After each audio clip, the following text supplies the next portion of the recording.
In a quiet neighborhood of New Orleans, Louisiana, 11-year-old Devin Booth shot and killed two police officers who were restraining his father during a domestic disturbance call. Officers Joseph Smith and Charles Williams died at the scene, their bodies crumpling to the concrete driveway of the modest single-story home as neighbors watched in horror from behind hastily drawn curtains. The boy had emerged from the side door of the house, his father's legally registered 9mm Glock pistol gripped in both hands, and fired 7 shots in rapid succession without warning or hesitation.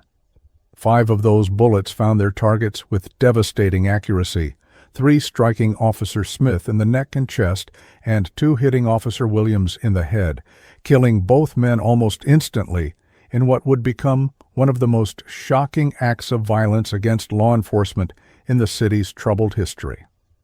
If you're finding this video informative, please hit that subscribe button and let us know in the comments where you're watching from. Now back to the devastating events that unfolded that summer day in New Orleans. The Booth home at 1423 Magnolia Street had not previously been flagged as a high-risk location by the New Orleans Police Department, despite 3 prior domestic disturbance calls in the 18 months leading up to the shooting. Neighbors would later tell investigators that they often heard shouting from the house, particularly on weekends when Robert Booth, Devin's father, tended to drink heavily after his shifts at the Port of New Orleans. Lisa Booth, Devin's mother, had threatened to leave multiple times but always returned, creating a cycle of tension and reconciliation that had become the backdrop of young Devin's formative years. The day of the shooting had begun with another argument, voices escalating until a concerned neighbor 2 doors down finally called 911, reporting what sounded like furniture breaking and a woman screaming for help. Officers Smith and Williams arrived at 3:42 p.m., parking their patrol car at the curb and approaching the front door with caution but not undue alarm. Body camera footage later recovered from both officers showed a relatively standard approach to what appeared to be a routine domestic call, with Officer Smith taking the lead as the more experienced officer. Lisa Booth answered the door with a visible bruise forming under her right eye, initially reluctant to let the officers inside, but eventually stepping back to allow them entry when they insisted on ensuring her safety. The footage showed Robert Booth sitting in an armchair in the living room, visibly intoxicated but not immediately aggressive, attempting to explain away his wife's injury as a fall in the bathroom, while Officer Williams separated Lisa to get her statement in the kitchen. The situation escalated when Officer Smith informed Robert that they would need to take him in for questioning, based on his wife's statement that he had struck her multiple times that afternoon. Robert Booth became belligerent, rising suddenly from the chair and lunging at Officer Smith, who quickly sidestepped and, with Officer Williams rushing back to assist, managed to restrain the struggling man, face down on the living room floor. What neither officer noticed in that critical moment was Devin Booth, who had been watching silently from the hallway, disappearing into his parents' bedroom where his father kept the pistol in the top drawer of his nightstand. The body camera footage captured the officers in the process of handcuffing Robert Booth when the first shot rang out, the camera view jerking violently as Officer Smith fell backward, already fatally wounded. The last image from Officer Williams' camera showed a small figure in the doorway, arms extended, before the recording abruptly ended with the second fatal shot. Within minutes of the shooting, the peaceful street was transformed into a chaotic crime scene as patrol cars and ambulances converged on the Booth home, their lights painting the shocked neighborhood in alternating red and blue.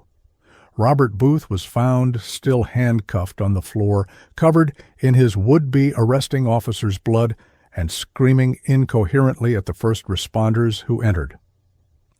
Lisa Booth had barricaded herself in the bathroom, having fled there at the first sound of gunfire, and would later describe hearing her son's footsteps in the hallway, followed by the unmistakable sound of the gun being retrieved from the drawer where she had begged her husband not to keep it.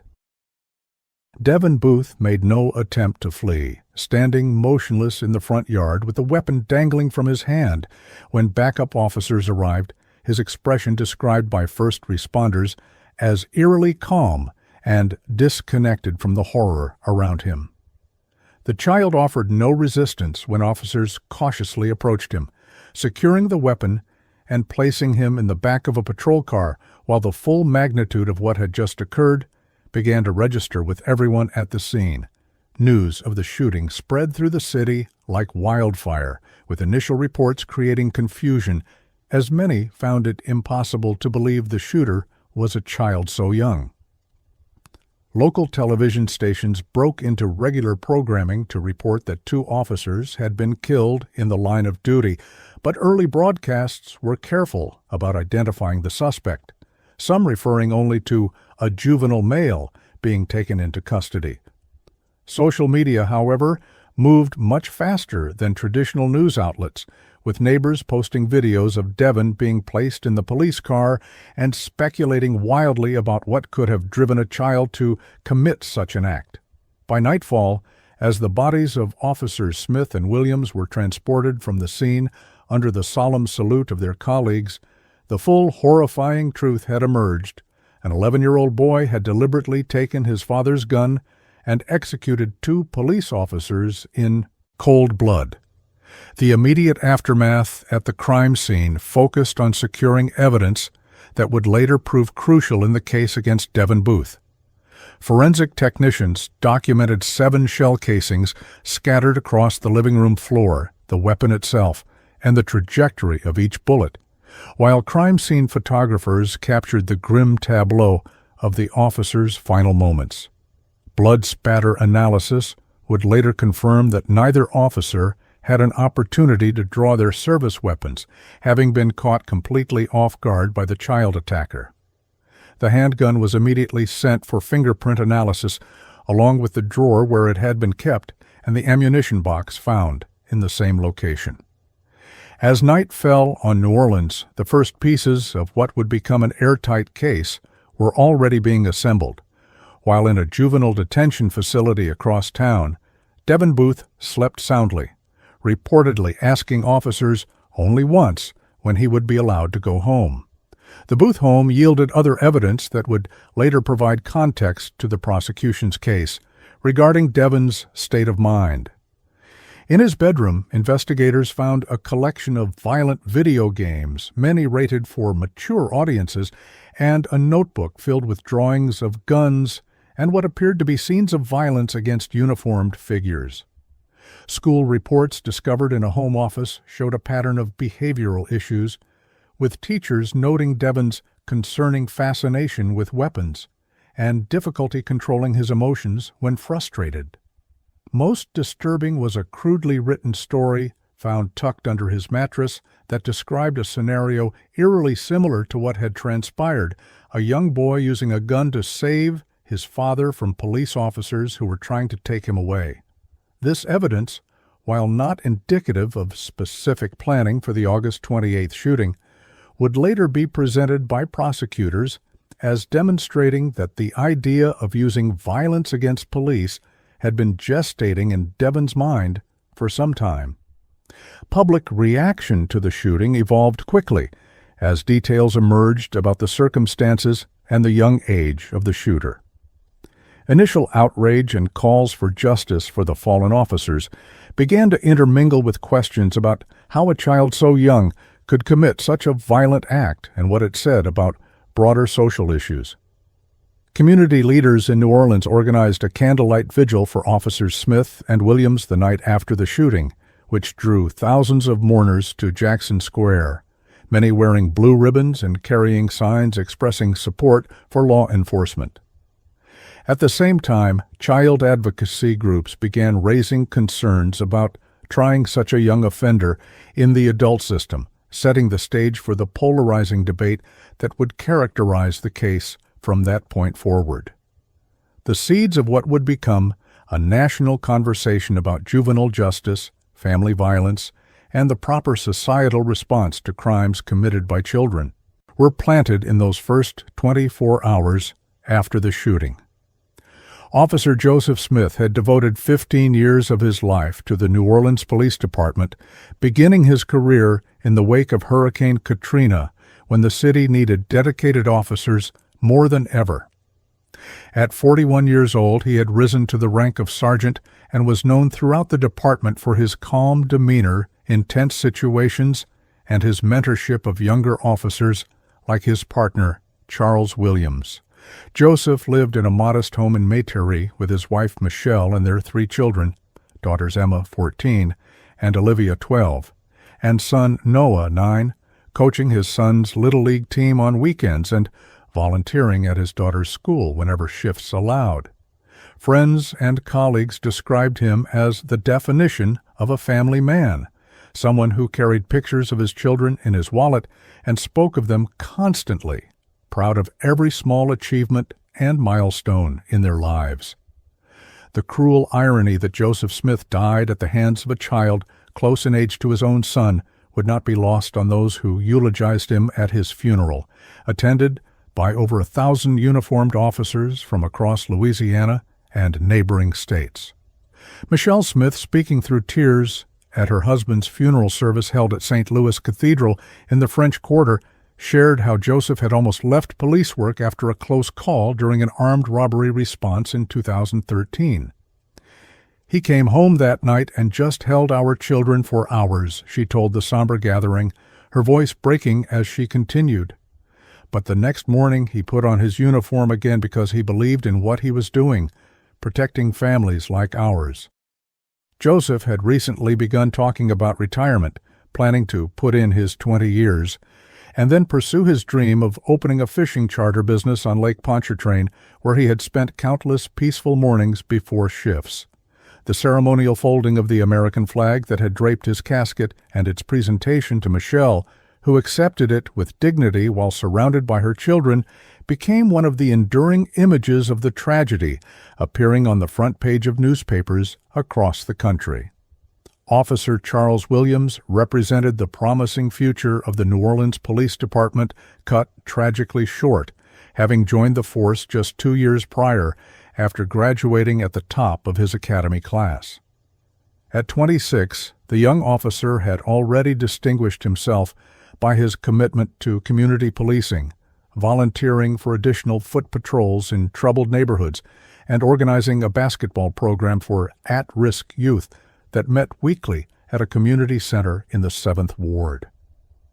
Charles had proposed to his fiancée, Brianna Taylor, just 1 month before his death, and the couple had been in the midst of planning their wedding for the following spring, with Joseph Smith set to serve as best man at the ceremony that would never take place. Brianna would later tell reporters that Charles had been drawn to law enforcement after his own brother was lost to gang violence, determined to be part of the solution in a city that had struggled with crime for generations. Charles Williams's parents, Marcus and Emily Williams, spoke at his memorial service about their son's lifelong desire to serve others, a quality that had manifested early when he organized a food drive at just 9 years old after learning some of his classmates didn't have enough to eat at home. Charles never saw a problem without thinking about how he could help solve it, his father said, standing stoically at the podium while his wife leaned on him for support. He believed in the fundamental goodness of people and in second chances. Emily Williams, clutching her son's police academy graduation photo to her chest, described how Charles had called her just hours before his death, excited about a community outreach event he was planning for the following month. "He told me, 'Mom, this job is everything I hoped it would be,'" she recounted, her voice barely audible through her grief. "He died doing exactly what he was meant to do, protecting people who needed protection."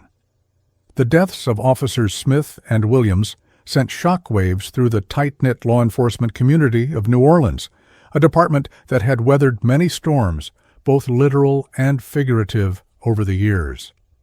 Fellow officers described a palpable sense of vulnerability in the wake of the shooting, particularly disturbed by the randomness of the attack and the age of the shooter. "We trained for all kinds of threats, but how do you prepare for a child with a gun?" questioned Officer Michael Martinez, who had been in the same academy class as Williams. The police department mandated counseling sessions for officers who had responded to the scene and those who had worked closely with Smith and Williams, recognizing the unique psychological toll of losing colleagues to such an unexpected source. Police Chief Anthony Harris acknowledged in a press conference that the department was grappling with a tragedy that defies easy understanding, and announced that all officers would undergo additional training on approaching homes where children might be present.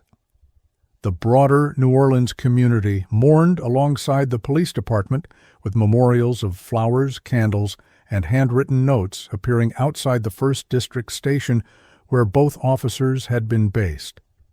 Local restaurants delivered meals to the station for days after the shooting, and a fund established for the families of the fallen officers raised over $500,000 in the first week alone.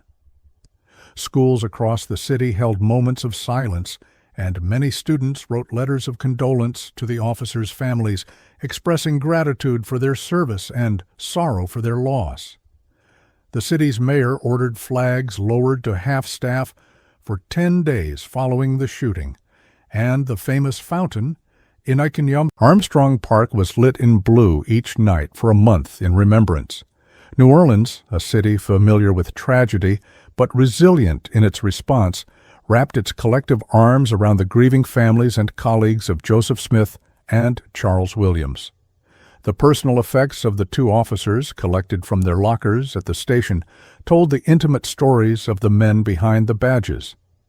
Joseph's locker contained his children's artwork taped to the inside of the door, a fishing magazine with pages marked for equipment he hoped to buy, and a handwritten note from Michelle reminding him to pick up milk on the way home, ordinary items that underscored the normalcy that had been shattered. Charles Locker held a dog-eared copy of a criminal justice textbook with highlighted passages, suggesting his continuing desire to learn and improve, a framed photo of Brianna, and tickets to a jazz festival they had planned to attend the following weekend.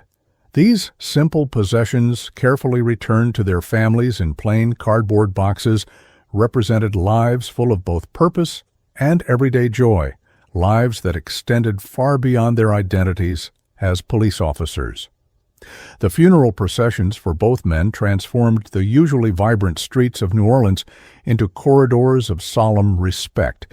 Hundreds of police vehicles with lights flashing but sirens silent led each procession, while thousands of citizens stood along the routes, many placing hands over hearts as the hearses passed by. Children from local schools were released from classes to stand with parents and teachers along the procession routes, learning a tangible lesson about sacrifice and community that no classroom could provide.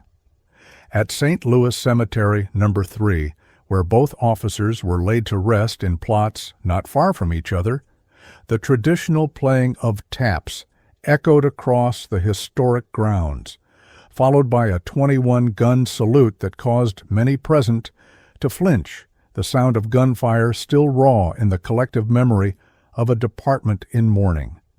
The ceremonies concluded with the ritual of final radio calls for each officer, dispatchers calling their badge numbers and receiving only silence in return before declaring them end of watch, a finality that left no dry eyes among those gathered. In the weeks following the funerals, the communities directly touched by Smith and Williams worked to memorialize them in more permanent ways. The youth basketball program Charles Williams had established was renamed in his honor, with his fiancée Brianna taking over coordination of the weekly sessions, determined to carry on his legacy of mentorship.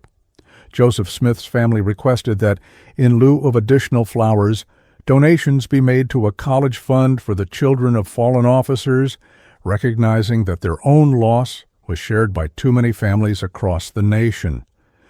The 1st District Station House unveiled memorial plaques bearing the images and badge numbers of both officers, placed in the briefing room where all shifts would begin their days with a reminder of the sacrifice made by their brothers in blue.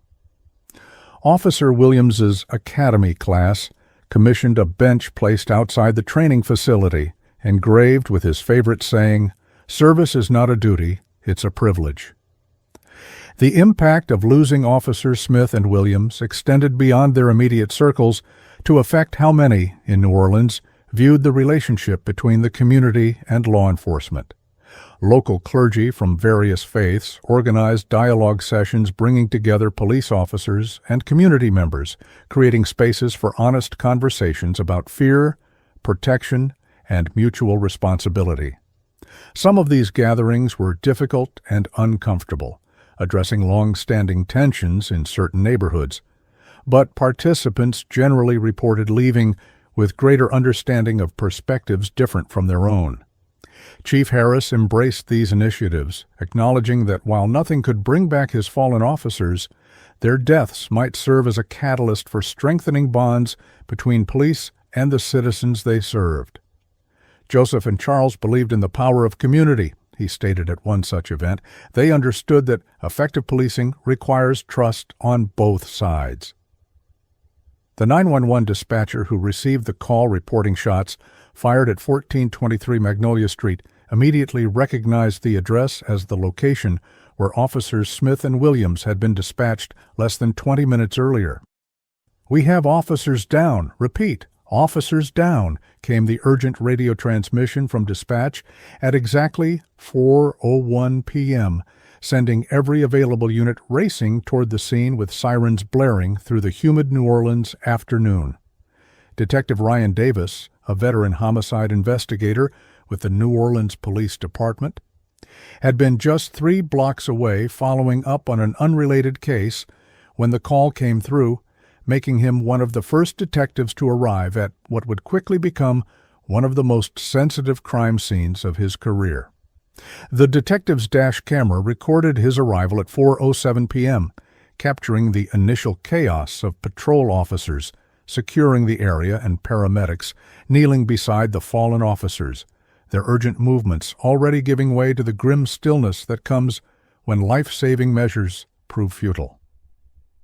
Detective Davis's first actions at the scene established the methodical approach that would characterize the entire investigation, beginning with securing the murder weapon that had been placed on the hood of a patrol car after being taken from Devin Booth.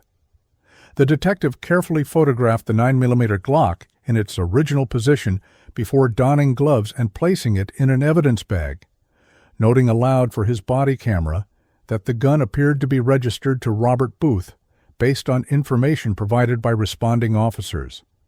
The weapon would be rushed to the department's forensic lab within the hour, given top priority, for processing by technicians who understood the significance of this particular case. Davis then turned his attention to the scene itself, walking the perimeter of the property and documenting the positions of patrol cars, the fallen officers, and the location where Devin Booth had been standing when additional units arrived, creating a precise timeline and spatial understanding of how the shooting had unfolded. The discovery of the foundational clue that would become central to the prosecution's case came just hours later, when the forensic lab called Detective Davis directly from their facility. "Detective, you need to see this immediately," the lab technician said, her voice conveying the significance of their findings even through the phone. Though preliminary analysis of the murder weapon had revealed only one set of fingerprints on the gun, the magazine, and the unfired bullets still in the clip, those belonging to 11-year-old Devin Booth. No adult prints were found, not even partial impressions that might suggest the gun had been handed to the boy or that he had been assisted in any way. This critical evidence contradicted the initial theory some officers had posited that Robert Booth might have encouraged or directed his son's actions, instead pointing to the disturbing conclusion that Devin had acted entirely on his own initiative in retrieving and firing the weapon. The boy's fingerprints, documented in detailed ridge pattern photographs that highlighted distinctive whorls and arches unique to Devin's small hands, told a story more precise than any witness statement could provide. Each finger had left clear impressions on the weapon's grip, trigger, and slide, indicating a deliberate and firm handling of the gun rather than a tentative or accidental touch. Comparison prints taken from Devon during processing at the juvenile detention facility matched perfectly with those lifted from the weapon, creating what the lab director would later describe as textbook perfect exemplars that left no room for doubt about who had handled the gun. The forensic report, marked as urgent and hand-delivered to Detective Davis that same evening, included microscopic photographs showing the alignment of ridge patterns between the lifted prints and Devon's known prints, evidence so clear it would eventually become the prosecution's most compelling visual aid during the trial. While the fingerprint evidence was being processed, Detective Davis coordinated interviews with witnesses, beginning with Lisa Booth, who had been transported to police headquarters separate from her husband. In a recorded interview room, her face still showing the bruising from her husband's earlier assault, Lisa Booth provided crucial context for understanding the domestic situation that had precipitated the fatal shooting. "Robert has always had a temper, and it's gotten worse this past year with his drinking," she explained, repeatedly wiping tears as she spoke. "Devon has seen too much, too many fights, too many times watching his father get handcuffed and then come back home a few days later like nothing happened." When asked directly about the gun, Lisa confirmed it had been purchased legally by her husband 2 years prior, allegedly for home protection, and that she had frequently argued with Robert about keeping it locked up given Devon's presence in the home. Robert Booth, still in handcuffs and now facing domestic battery charges, in addition to being a witness in a double homicide investigation, presented a stark contrast to his wife's emotional cooperation. Initially refusing to speak with investigators without an attorney present, he eventually provided a brief statement documented in Detective Davis's case notes as minimally cooperative and potentially self-serving. Robert claimed no knowledge of his son's intentions or actions until he heard the gunshots, insisting that he had always kept the weapon secure, and that Devon must have observed him accessing it at some point.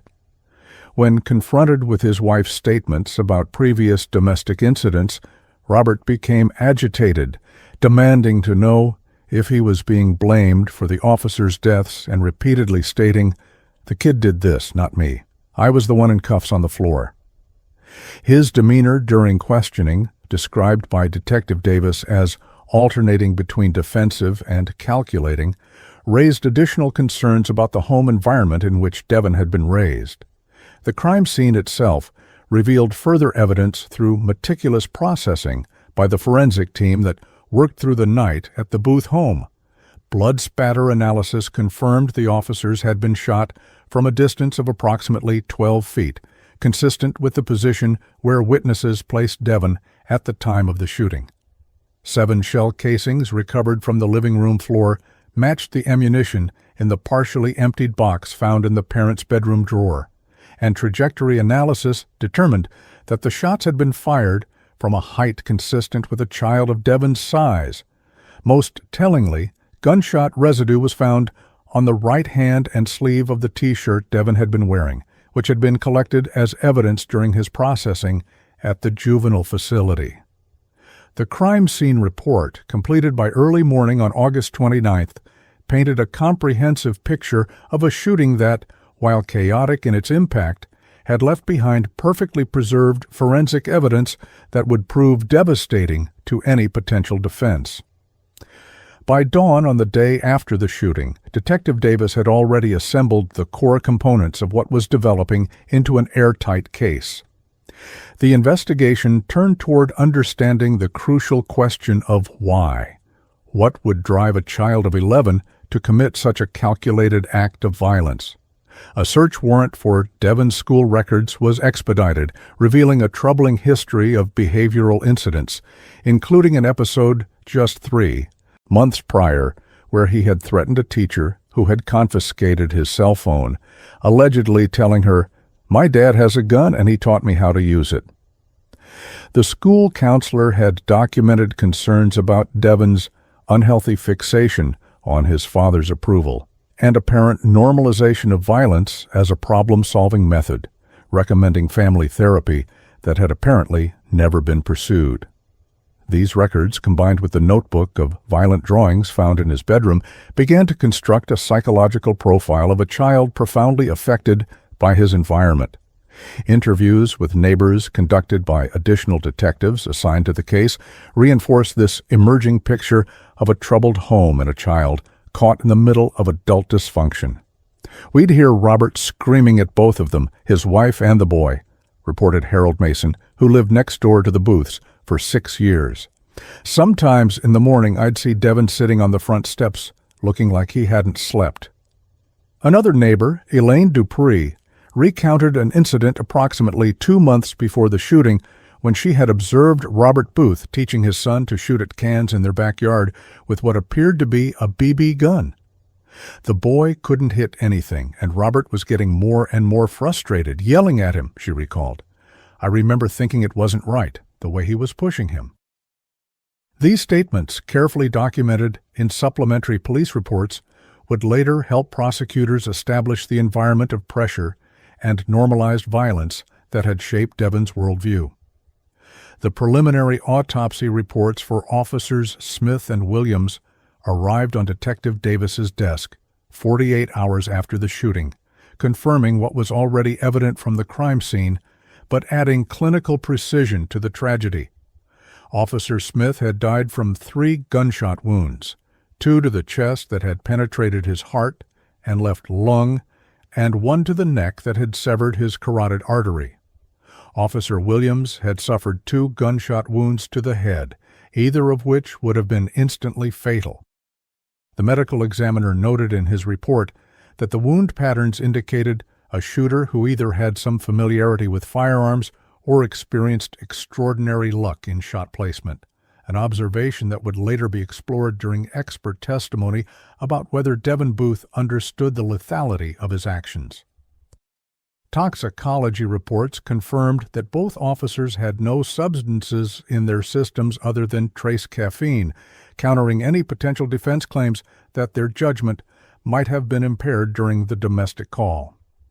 As the investigation entered its 3rd day, Detective Ryan Davis prepared to conduct what would perhaps be the most challenging interview of his career, the formal questioning of Devin Booth himself.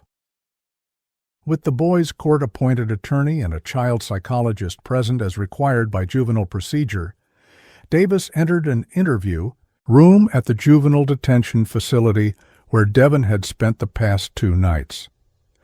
The detective would later describe his first impression in court testimony. He was small for his age, sitting there in detention clothes that were too big for him, swinging his legs because his feet didn't reach the floor.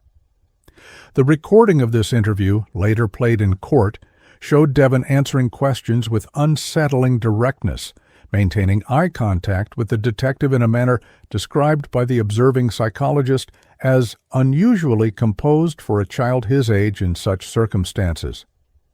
When Davis carefully asked why he had taken his father's gun, Devin's response was immediate and would become a central element of the prosecution's case. "They were hurting my dad. I knew where the gun was. I knew it would make them stop." The formal identification of Devin Booth as the primary and only suspect in the double homicide of Officers Smith and Williams was never in question. But the process of building a legal case against a child so young presented unprecedented challenges for the New Orleans criminal justice system.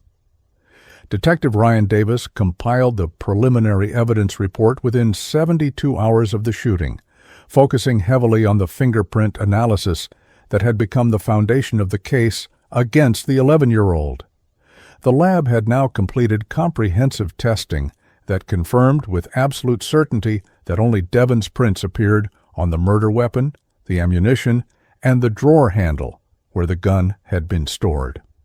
"In my 22 years of homicide investigation, I have rarely seen evidence this definitive," Davis noted in his case summary, attaching high-resolution images of the fingerprint matches that showed distinct ridge patterns from all 10 of Devin's fingers, perfectly aligning with those recovered from the crime scene.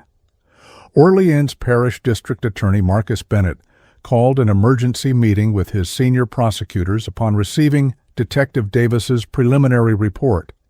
Recognizing the extraordinary nature of the case and the intense public interest it had already generated, the district attorney's conference room became the setting for a tense 3-hour debate about how to proceed with charging a child who had committed what would be, for an adult, a capital offense. "We're in uncharted waters legally and ethically," Bennett told his team, passing copies of the fingerprint evidence around the table. "But these prints tell us something unambiguous. This child, and only this child, handled the murder weapon."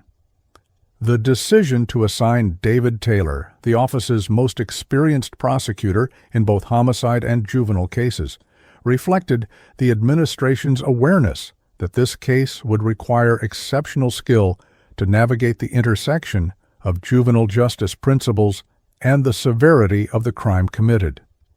Prosecutor David Taylor's first action was to consult with forensic psychologists about Devon's capacity to understand the consequences of his actions, a critical question that would determine whether the case should remain in juvenile court or be transferred to adult criminal court. The psychologists conducted extensive interviews with Devon over several days, administering standardized tests designed to assess cognitive development, moral reasoning, and impulse control in children. Their findings, detailed in a 50-page report, presented a complex picture of a child with above-average intelligence who demonstrated an unusual ability to articulate the causal relationship between firing a gun at people and their deaths. The lead psychologist noted with concern that Devon expressed minimal remorse, focusing instead on his perception that he had protected his father, and concluded that, despite his chronological age, he had shown a calculated decision-making process not typically observed in children under 14. The eyewitness accounts from neighbors who had observed the immediate aftermath of the shooting corroborated the emerging profile of a child who had acted with disturbing intentionality. Margaret Wilson, who had been working in her garden directly across the street from the Booth home, provided a sworn statement describing how she had seen Devon emerge from the side door with the gun in his hands, not running or seeming panicked, but walking deliberately like he had made up his mind about something. She described watching in horror as the boy raised the weapon with both hands in what she characterized as not wild or random, but like someone who was trying to aim carefully. Another neighbor, retired military veteran James Cooper, stated in his interview that after the shots were fired, Devon stood completely still, looking at what he had done without trying to run away or even moving to check on the officers he had shot, behavior Cooper described as chillingly calm for anyone, let alone a kid. As these witness statements accumulated, Detective Davis expanded the investigation to include Devon's school and social environment, searching for any warning signs that might have predicted such violence. Interviews with Devon's teachers at Bayou Elementary School revealed a child who mostly kept to himself but occasionally displayed concerning behaviors, including an incident 6 months before the shooting when he had drawn detailed pictures of guns during an art class and told his teacher, "My dad says sometimes you have to fight back if people try to hurt your family." The school counselor had documented this and several other incidents in Devon's file, noting that attempts to engage the parents in discussion about these behaviors had been met with minimal response, particularly from Robert Booth, who had allegedly dismissed the concerns as boys being boys during the one-parent conference he had attended. The compilation of evidence pointing to Devon as the sole perpetrator reached a definitive conclusion when the ballistics report matched the bullets recovered from the officers' bodies to the Glock 9mm registered to Robert Booth, confirming beyond any doubt that this was the murder weapon. The report detailed how the distinctive markings on the bullets created by the gun's barrel matched test-fired rounds from the same weapon, establishing what the firearms examiner called an irrefutable chain of evidence connecting the defendant to the crime. Combined with the fingerprint evidence and eyewitness accounts, the ballistics findings completed a forensic picture that left no room for alternative theories about who had fired the fatal shots. As Detective Davis observed in his updated report, the evidence tells a clear story of a child who made a deliberate decision to retrieve a firearm, approach officers restraining his father, and shoot them multiple times with lethal intent. The juvenile court system in Louisiana, designed primarily for rehabilitation rather than punishment, quickly proved inadequate for a case of this magnitude, leading Prosecutor Taylor to file a motion for Devin Booth to be transferred to adult criminal court. The motion cited the exceptional circumstances provision in state law that allows for such transfers in cases involving violent felonies, focusing heavily on the fingerprint evidence that demonstrated premeditation rather than impulsive action. The defendant's fingerprints on the weapon, magazine, and ammunition indicate a sequence of deliberate choices, the motion argued. He did not simply pick up a gun and fire. He retrieved it from storage, loaded or checked that it was loaded, and carried it to where the victims were located, actions that reflect planning and intent rather than a momentary lapse in judgment. The transfer hearing before juvenile court judge Eleanor Mitchell became a pivotal moment in the case, with national media descending on the New Orleans courthouse to witness unprecedented legal proceedings involving a defendant so young. Prosecutor Taylor presented the court with the complete fingerprint analysis, enlarged to show the distinctive patterns on each of Devin's fingers, matching precisely with those found on the murder weapon. Forensic technician Sofia Rodriguez testified that the prints were textbook quality and explained to the court how the distribution of prints on the gun indicated that Devin had handled it with purpose and familiarity rather than hesitation or confusion. Judge Mitchell, visibly troubled by both the evidence and the implications of transferring an 11-year-old to adult court, questioned Rodriguez extensively about whether there was any possibility that the child had been coerced or directed by an adult, to which the technician responded, "The physical evidence does not support that theory. There were simply no other prints on the weapon." The defense team, led by public defender Jonathan Morris, fought vigorously against the transfer, arguing that regardless of the evidence of Devin's actions, his neurological development as an 11-year-old made it impossible for him to fully comprehend the consequences of those actions.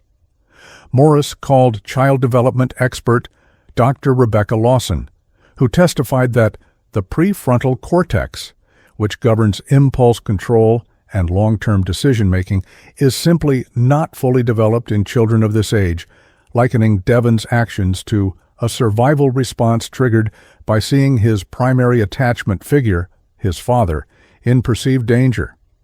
While compelling from a scientific perspective, this testimony struggled against the methodical presentation of forensic evidence, showing that Devin had not acted in a fleeting moment of panic, but had instead followed a sequence of deliberate steps to obtain and use the weapon. After 3 days of hearings that captivated public attention far beyond New Orleans, Judge Mitchell rendered her decision in a packed courtroom where journalists outnumbered family members and legal personnel. The court finds that the evidence presented demonstrates clear and convincing reason to believe that the juvenile defendant, despite his young age, committed these acts with a degree of planning and intent that cannot be adequately addressed within the juvenile justice system, she stated, her voice steady but her expression grave. The judge acknowledged the troubling precedent being set, but concluded that the exceptional nature of this case, the severity of the crimes committed, and the compelling forensic evidence presented leave the court with no appropriate alternative. With that ruling, Devin Booth became one of the youngest defendants in American history to be transferred to adult criminal court on murder charges, a decision that immediately sparked protests outside the courthouse and heated debates among legal scholars across the country. The transfer to adult court dramatically altered the trajectory of the case, shifting focus from rehabilitation to criminal culpability and opening the possibility of a sentence that could extend far beyond what juvenile court could impose. Detective Ryan Davis, observing from the back of the courtroom as the decision was announced, later described the moment as necessary but heartbreaking, watching a child who still had baby teeth facing the full weight of a system designed for adults. As Devin was led from the courtroom, small in his oversized jumpsuit and shackles that had to be specially adjusted for his size, cameras captured images that would become emblematic of the case. A boy whose feet barely touched the floor when seated at the defense table, now classified as an adult in the eyes of the law. The fingerprints that had so definitively placed the gun in his hands had now, just as definitively, altered the course of his life forever. Prosecutor David Taylor assembled a specialized team of attorneys, investigators, and forensic experts dedicated exclusively to the case against Devin Booth, recognizing that successfully prosecuting a child so young for such serious charges would require extraordinary preparation and sensitivity. The team established a dedicated war room at the district attorney's office, its walls soon covered with crime scene photographs, timeline charts, and enlarged images of the fingerprint evidence that formed the foundation of their case.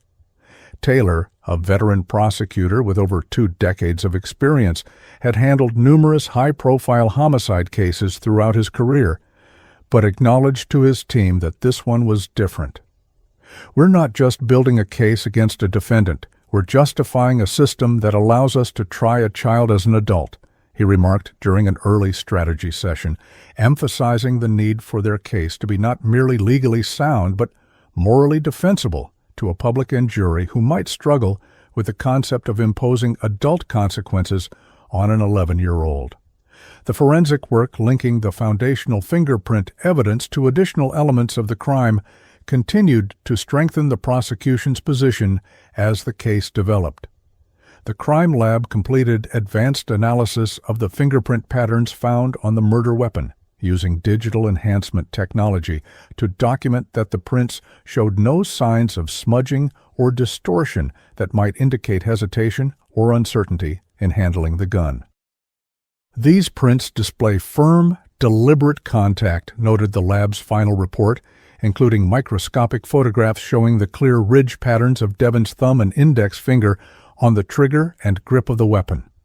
Additional tests confirmed gunshot residue distribution on Devin's hand and clothing consistent with him having fired multiple shots, and residue patterns that matched the exact position witnesses described him standing in when he fired at the officers, creating what Taylor described in his case notes as a forensic narrative that confirms every aspect of the sequence of events.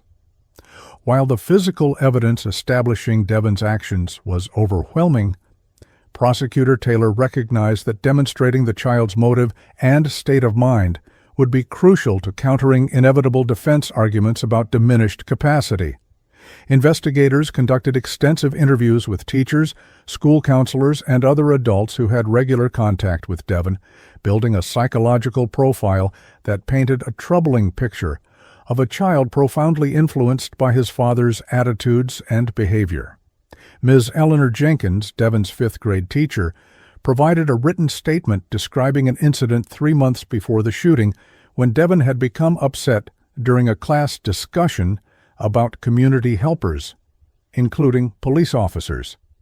He suddenly interrupted and said, "My dad says cops just want to control people and take them away from their families," Jenkins recalled, noting that when she attempted to discuss this comment with him after class, Devin had become defensive and insisted his father was always right about everything. The school counselor, Dr. Martin Reynolds, shared records of 6 sessions he had conducted with Devin over the previous school year, sessions initiated after teachers reported concerning behaviors. In our conversations, Devin consistently demonstrated what I would characterize as an unhealthy idealization of his father, despite being aware of his father's abusive behavior, Reynolds stated in his deposition. He once told me, "Sometimes Dad gets angry and hurts Mom, but he says that's what happens when people don't listen, and then he's sorry after."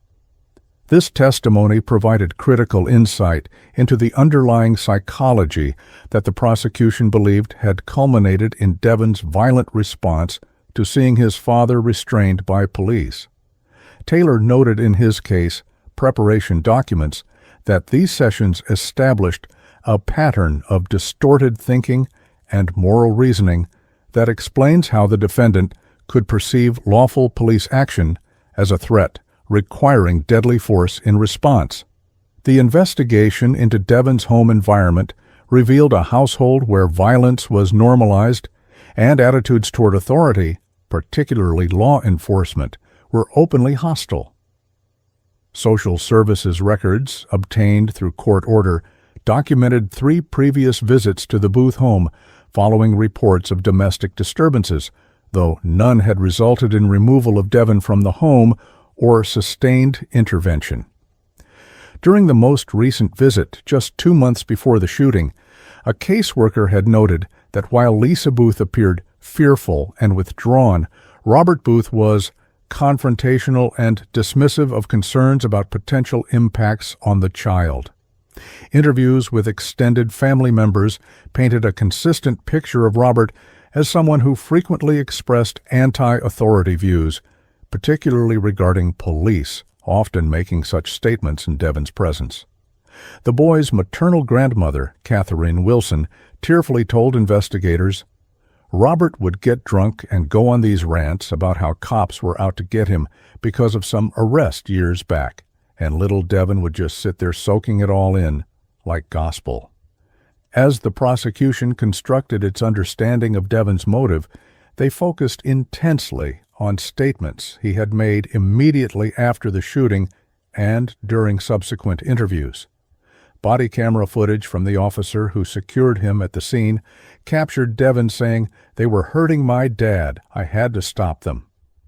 During his initial interview with Detective Davis, Devin had elaborated on this theme, explaining with disturbing clarity, "Dad always said if anyone tried to take him away, it would be bad for our family. I didn't want him to go away again like last time."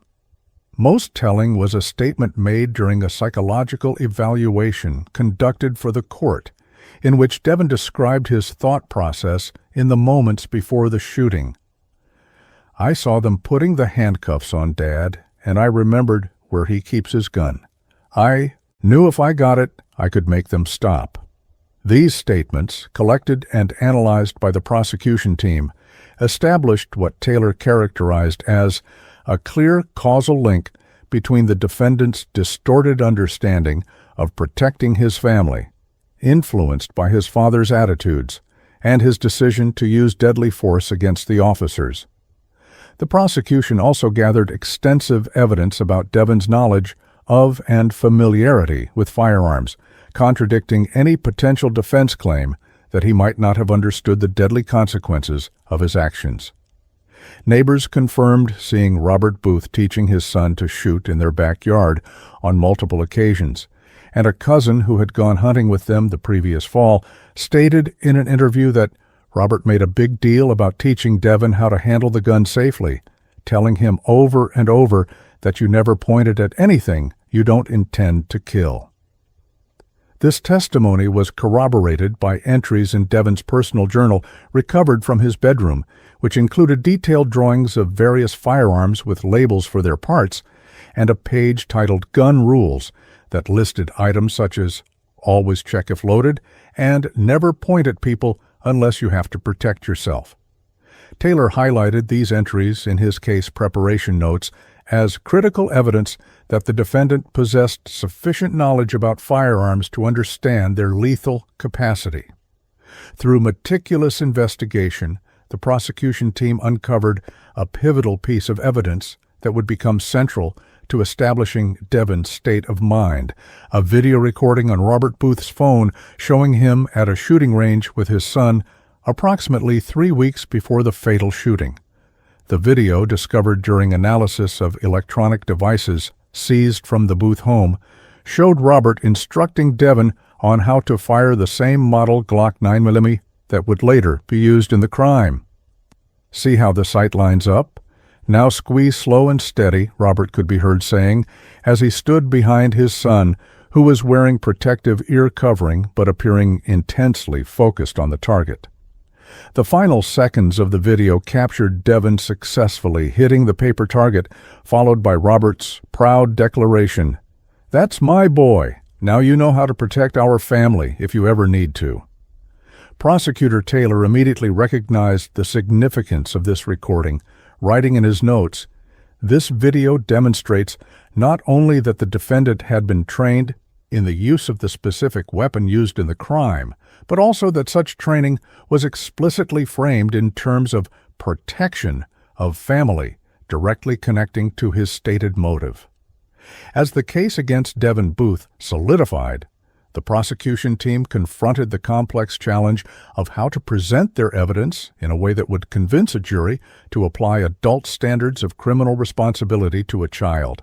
Taylor conducted multiple mock jury sessions with volunteers, testing different approaches to presenting the fingerprint evidence, psychological assessments, and contextual information about Devon's home environment and knowledge of firearms.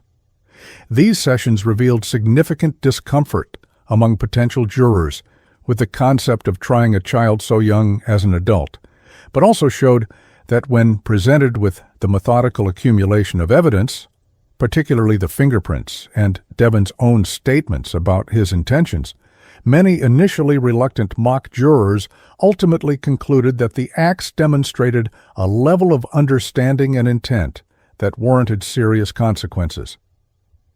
"We need to present this case with absolute precision and without emotion," Taylor instructed his team after reviewing the mock jury results.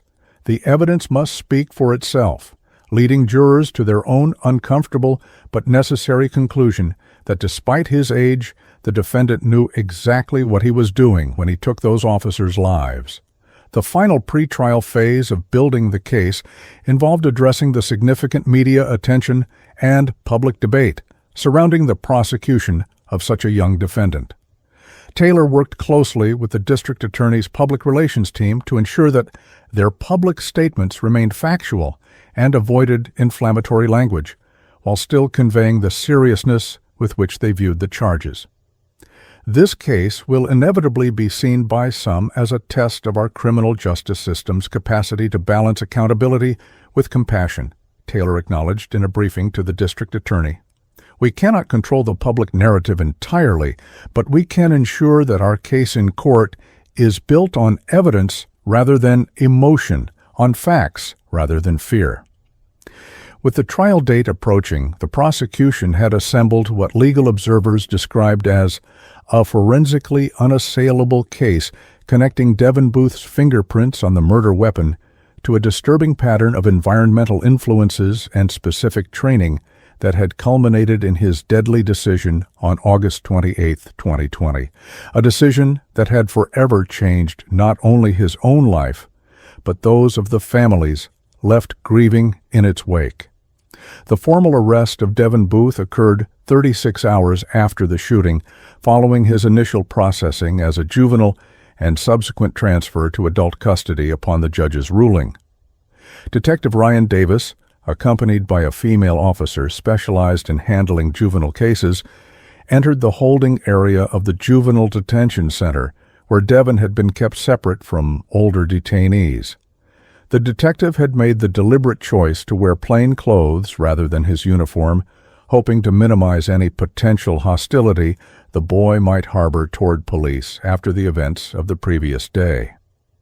"Devon Booth, I'm Detective Ryan Davis with the New Orleans Police Department," he began, his tone professional but deliberately softened as he knelt to be at eye level with the seated child, I'm here because I need to place you under formal arrest for the deaths of Officers Smith and Williams."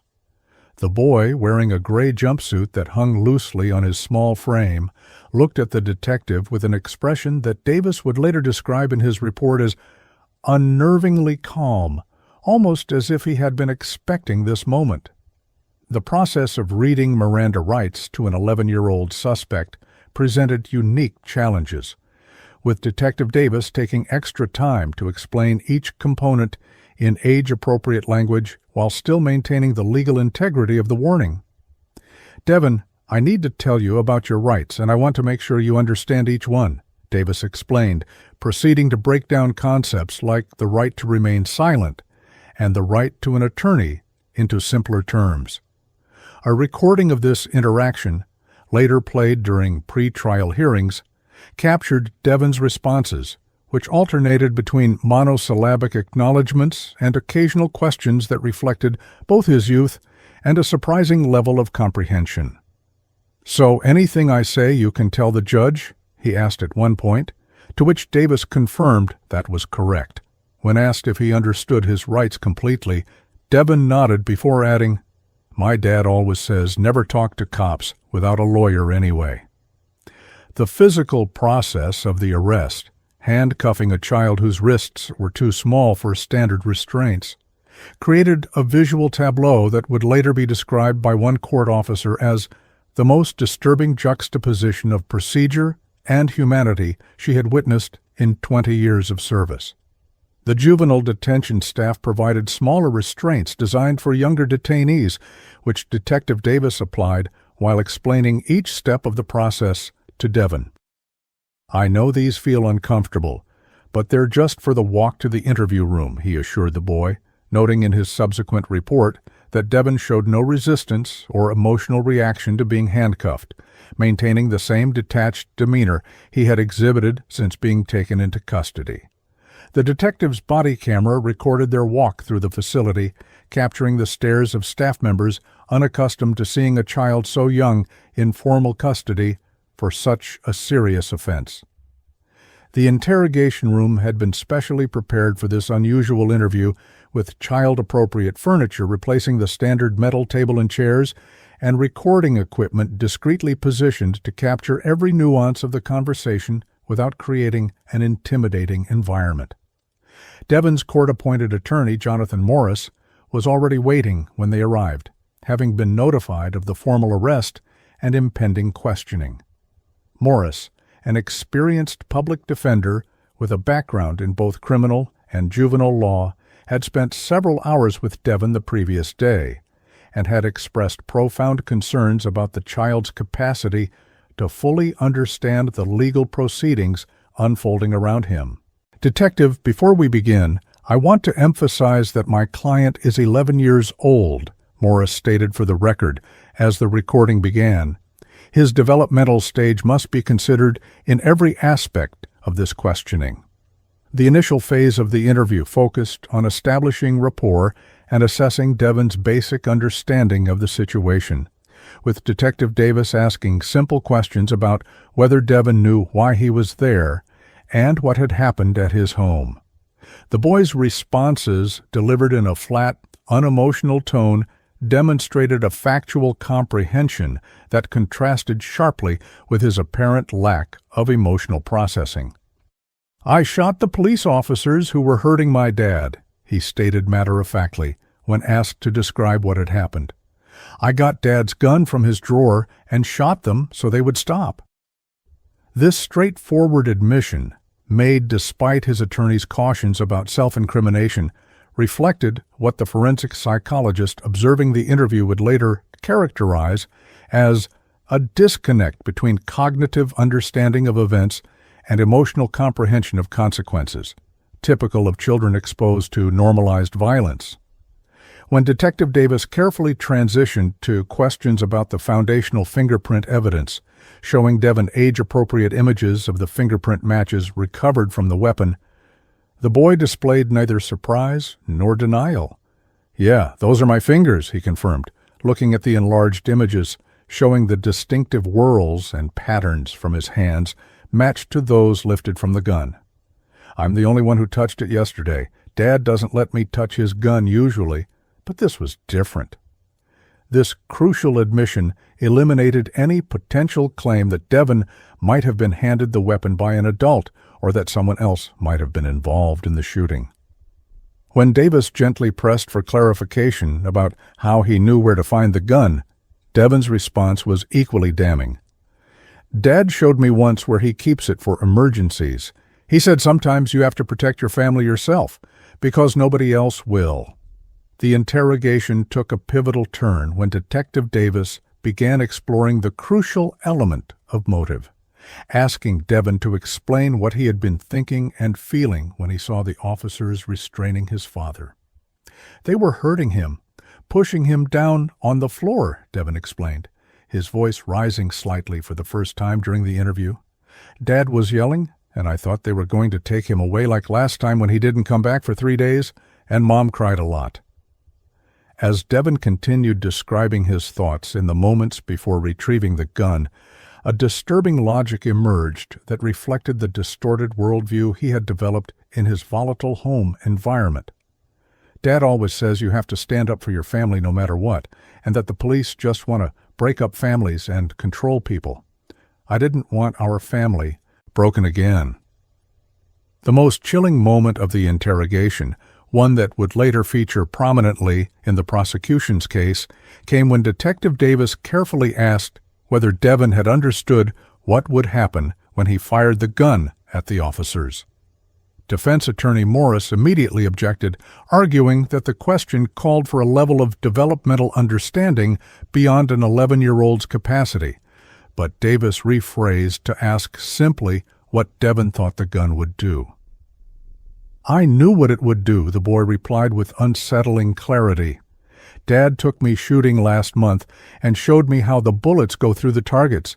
He said a gun is serious and can kill people, and that's why you only point it at bad guys. This statement, delivered without hesitation or apparent remorse, provided crucial insight into Devin's understanding of the lethal consequences of his actions, and would later be cited by prosecutors as evidence that, despite his age, he had comprehended the deadly nature of his choice. As the questioning continued, Detective Davis methodically explored Devin's familiarity with firearms, establishing through the boy's own words that he had received specific instruction in handling the same model of gun used in the shooting. Dad showed me how to hold it with both hands so it doesn't jump up when it fires, Devin explained, unconsciously demonstrating the proper grip position with his small hands. He said I was a good shot for a kid my age. When asked directly if his father had ever suggested using a gun against police officers, Devin hesitated for the first time in the interview before responding, "Not exactly like that," but he said sometimes people in uniform think they can push you around and a man has to be ready to defend what's his. This response, while stopping short of implicating his father in direct incitement, nonetheless reinforced the prosecution's developing theory that Devin's actions had been shaped by a home environment that normalized both violence and anti-authority sentiments. Throughout the extended interrogation, which lasted nearly 4 hours with appropriate breaks for Devin's age, the most striking element was the child's consistent lack of emotional response or expressed remorse for the deaths he had caused. When Detective Davis showed him photographs of Officers Smith and Williams in uniform, carefully selected non-crime scene images, asking if he recognized the men, Devin looked at them briefly before shaking his head. I didn't really see their faces, just their uniforms, and that they were holding Dad down. When gently prompted about how he felt, knowing the officers had families who loved them, Devin's response was both childlike and disturbing in its simplicity. I was protecting my family. Dad says that's the most important job a man has. This moral framework, in which his actions were justified by loyalty to family above all else, remained unwavering throughout the questioning, providing crucial insights into the psychological underpinnings of his actions.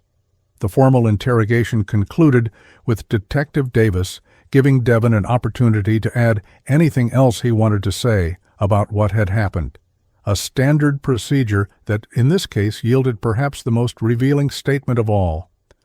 "I'm sorry my mom is sad now," the boy said after a moment of consideration. "And I know I'm in big trouble, but Dad always said sometimes you have to do hard things to keep your family safe." The detective thanked Devin for talking with them, deliberately avoiding any comment on the severity of the trouble the child now faced, and informed him that he would be transferred to a special juvenile section of the adult detention facility while awaiting trial. As the recording ended and Devin was escorted from the room, Davis remained seated, visibly affected by the interview he had just conducted. In 20 years of homicide investigation, he later told colleagues, "I've never interviewed a suspect who understood so clearly what they had done, yet comprehended so little about what it actually meant."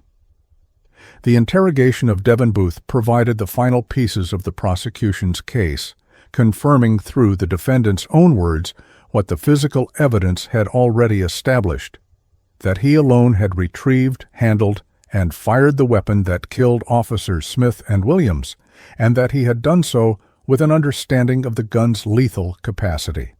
The interview recordings, transcribed and analyzed by both prosecution and defense teams in preparation for trial, painted a complex picture of a child whose actions reflected both his developmental limitations and the toxic influences of his environment.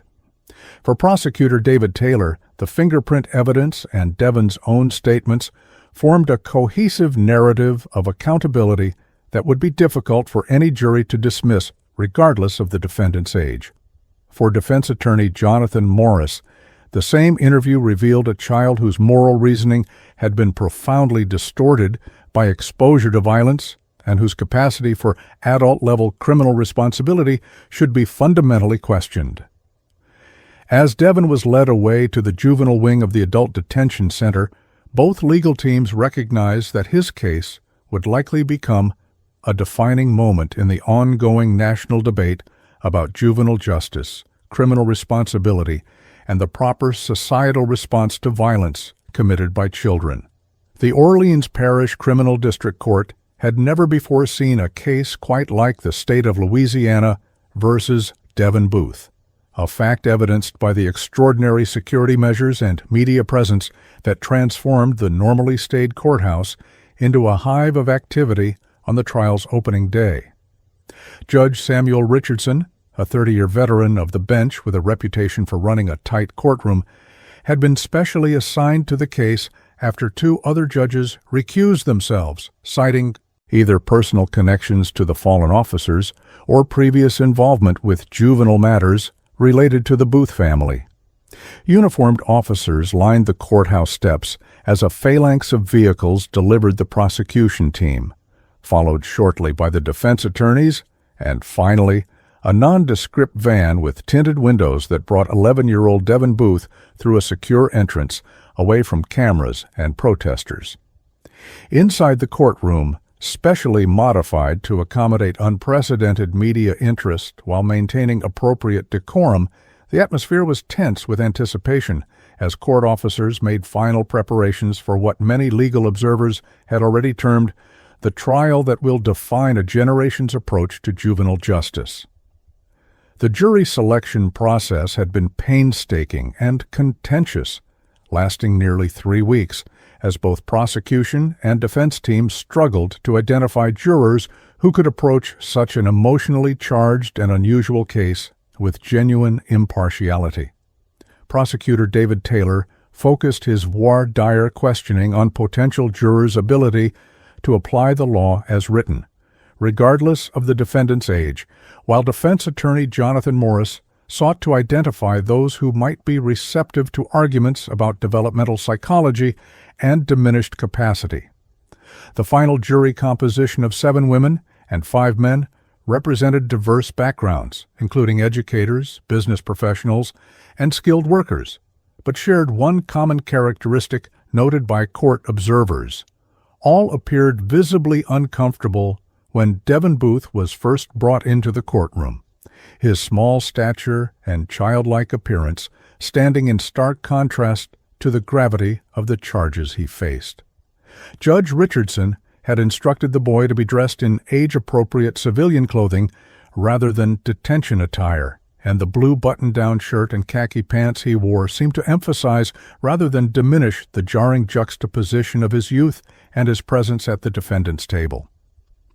As the court was called to order and the charges formally read, 2 counts of first-degree murder of law enforcement officers, each carrying a potential life sentence, the packed gallery fell silent, all eyes drawn to the defendant who sat beside his attorneys, his feet dangling above the floor, even in the adjusted chair provided for him.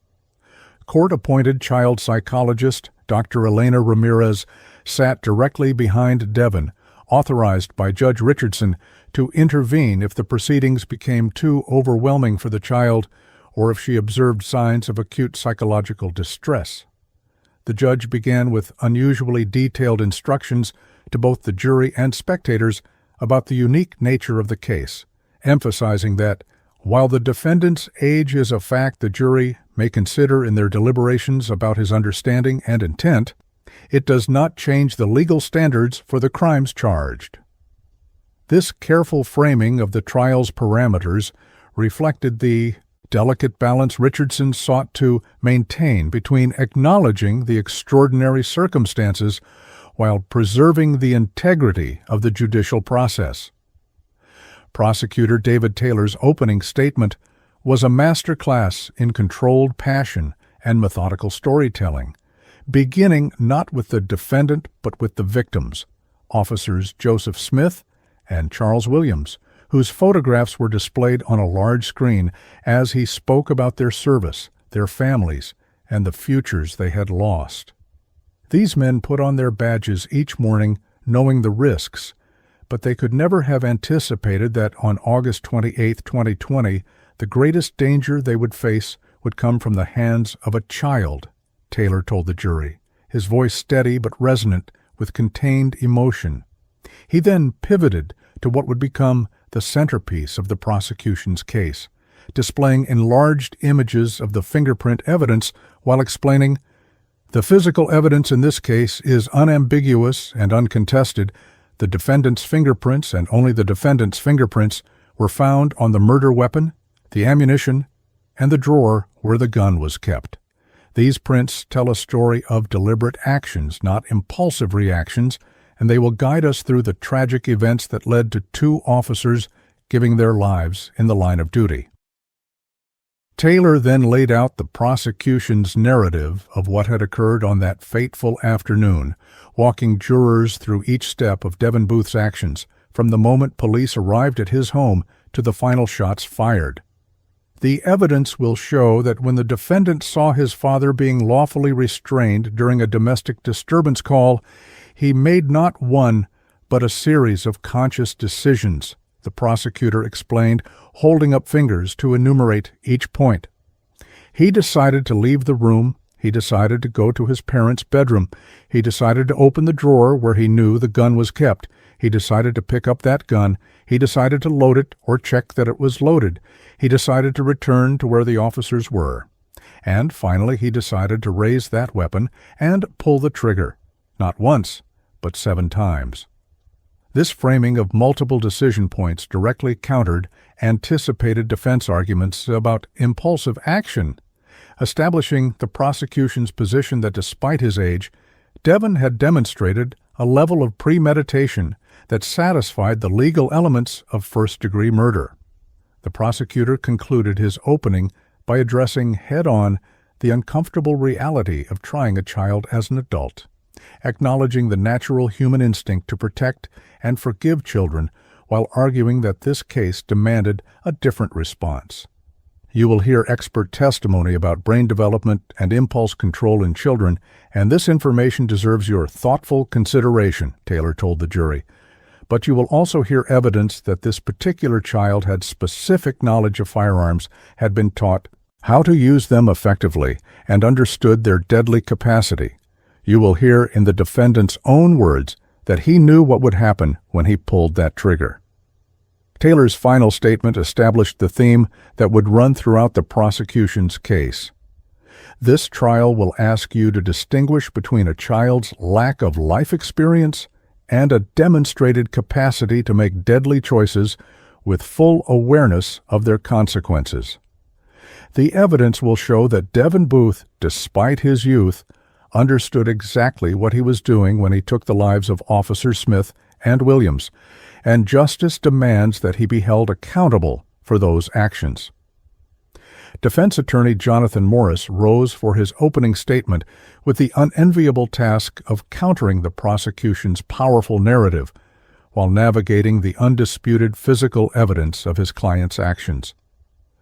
Morris began by having Devin stand briefly beside him, highlighting the physical reality of the defendant's childhood in a way no words could convey. The prosecution has just outlined a series of what they call decisions made by my client on August 28, 2020, Morris began, his tone conversational but intense.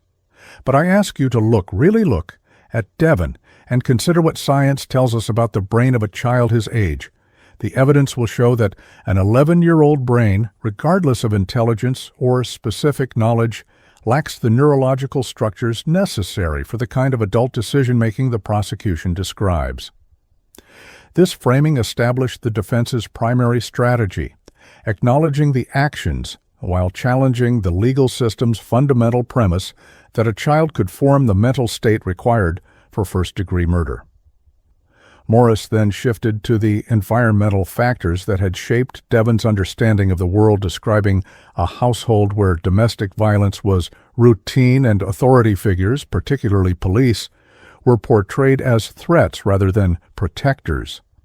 You will hear evidence that Devin Booth grew up in a home where violence was normalized, where his father explicitly taught him that family must be defended at all costs, and where police were characterized as enemies rather than public servants, the defense attorney explained.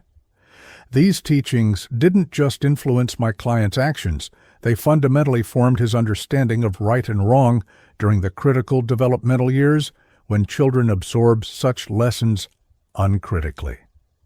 Morris carefully avoided suggesting that Robert Booth had directly instructed his son to shoot police, instead portraying Devin as a child who had applied the distorted moral framework he had been taught in the only way his immature brain could process under stress. The defense opening acknowledged the fingerprint evidence, but offered an alternative interpretation of its significance, arguing that the very clarity of the prints actually supported their case about Devin's developmental limitations. The prosecution is correct that my client's fingerprints are all over the murder weapon, and we do not dispute that he fired the shots that tragically killed Officers Smith and Williams, Morris stated candidly. But those same fingerprints, placed so clearly and definitively, also tell the story of a child who lacked the cognitive capacity to conceal his actions or even comprehend the need to do so. An adult committing premeditated murder might wear gloves, might attempt to wipe prints away, might demonstrate consciousness of wrongdoing. These pristine fingerprints are evidence of a child acting without the adult capacity to understand the full legal and moral implications of his actions. Morris concluded by directly addressing the foundational legal and ethical question at the heart of the case: how society should respond when a child commits an act of adult violence. This trial is not about denying what happened, or even about whether Devin pulled the trigger, the defense attorney told the jurors, his voice softening as he gestured toward his young client. This trial is about whether our justice system can recognize the reality of childhood development and respond with appropriate measures rather than adult punishments. It is about whether we as a society believe that an 11-year-old child, regardless of his actions, deserves a chance at rehabilitation and eventual redemption rather than spending the rest of his life in prison for actions taken before his brain had even developed the capacity to fully comprehend their meaning. With this appeal to broader principles of justice and compassion, Morris established the philosophical challenge his defense would pose to the straightforward factual case presented by the prosecution. The testimony phase began with the prosecution calling first responders who had arrived at the scene immediately after the shooting, establishing the grim reality of what had occurred through their first-hand accounts. Officer Maria Rodriguez, who had been first to reach her fallen colleagues, described finding both men already beyond help, with Devin Booth standing nearby, the gun still in his hand. "He didn't run or hide," Rodriguez testified, her voice steady despite the obvious emotion behind her words. "He just stood there looking at the officers on the ground." This testimony was supported by body camera footage that showed the chaotic scene from the responding officer's perspective, including the moment when Devin was secured and the weapon was carefully taken from his hand and placed on the hood of a patrol car. Judge Richardson had ruled that this footage could be shown to the jury, but ordered that certain particularly graphic images of the deceased officers be edited out, balancing the evidence's probative value against its potentially prejudicial impact. The prosecution's case moved methodically from establishing the crime scene to presenting the forensic evidence that formed the backbone of their argument for premeditation. Forensic technician Sofia Rodriguez took the stand with enlarged displays of the fingerprint evidence, walking the jury through the scientific process of lifting, analyzing, and matching the prints found on the murder weapon. "In my 15 years of fingerprint analysis, I have rarely seen exemplars this clear and definitive," Rodriguez testified, using a laser pointer to highlight specific ridge patterns that matched across the comparison images. The defendant's fingerprints were found in orientation patterns consistent with gripping the weapon for firing, loading the magazine, and handling individual bullets, all actions that require deliberate intention rather than casual or accidental contact.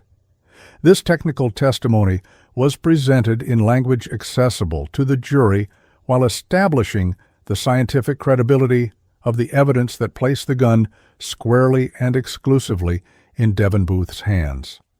The courtroom fell completely silent when the prosecution played the recording of Devin's interrogation, the boy's voice eerily calm as he described retrieving the gun and shooting the officers to make them stop hurting Dad. Several jurors visibly reacted to the moment when Detective Davis asked if Devin had understood what the gun would do, and the child responded, "I knew what it would do. Dad took me shooting last month and showed me how the bullets go through the targets." This crucial admission directly addressed the element of knowledge and intent that the prosecution needed to establish, and Taylor ensured its impact was not lost on the jury by having the court reporter read back this specific exchange after the recording ended. Detective Ryan Davis then took the stand to provide context for the interrogation, describing Devin's demeanor throughout as unusually composed, and noting that at no point did the boy express remorse for the officers' deaths or appear to fully grasp the human impact of his actions beyond their effect on his own family situation. As the first day of testimony concluded, legal observers noted that the prosecution had established a compelling factual case connecting Devin Booth directly to the physical acts that killed Officers Smith and Williams, while also providing substantial evidence of his understanding of firearms and their deadly capacity. The defense had focused their cross-examinations primarily on contextualizing rather than disputing these facts, emphasizing through their questions the defendant's young age and the influence of his home environment. The image of Devin Booth sitting at the defense table, occasionally whispering to his attorneys or drawing on a notepad provided to keep him occupied during technical testimony, served as a constant visual reminder of the central tension in the case. A child who had committed an undeniably adult crime was being judged by a legal system designed with adult defendants in mind.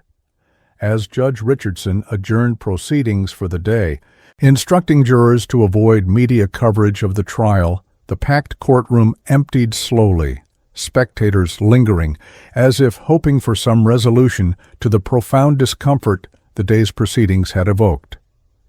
The prosecution's case reached its technical apex with the testimony of Dr. Marcus Gaines, the Orleans Parish Chief Medical Examiner who had performed the autopsies on Officers Smith and Williams.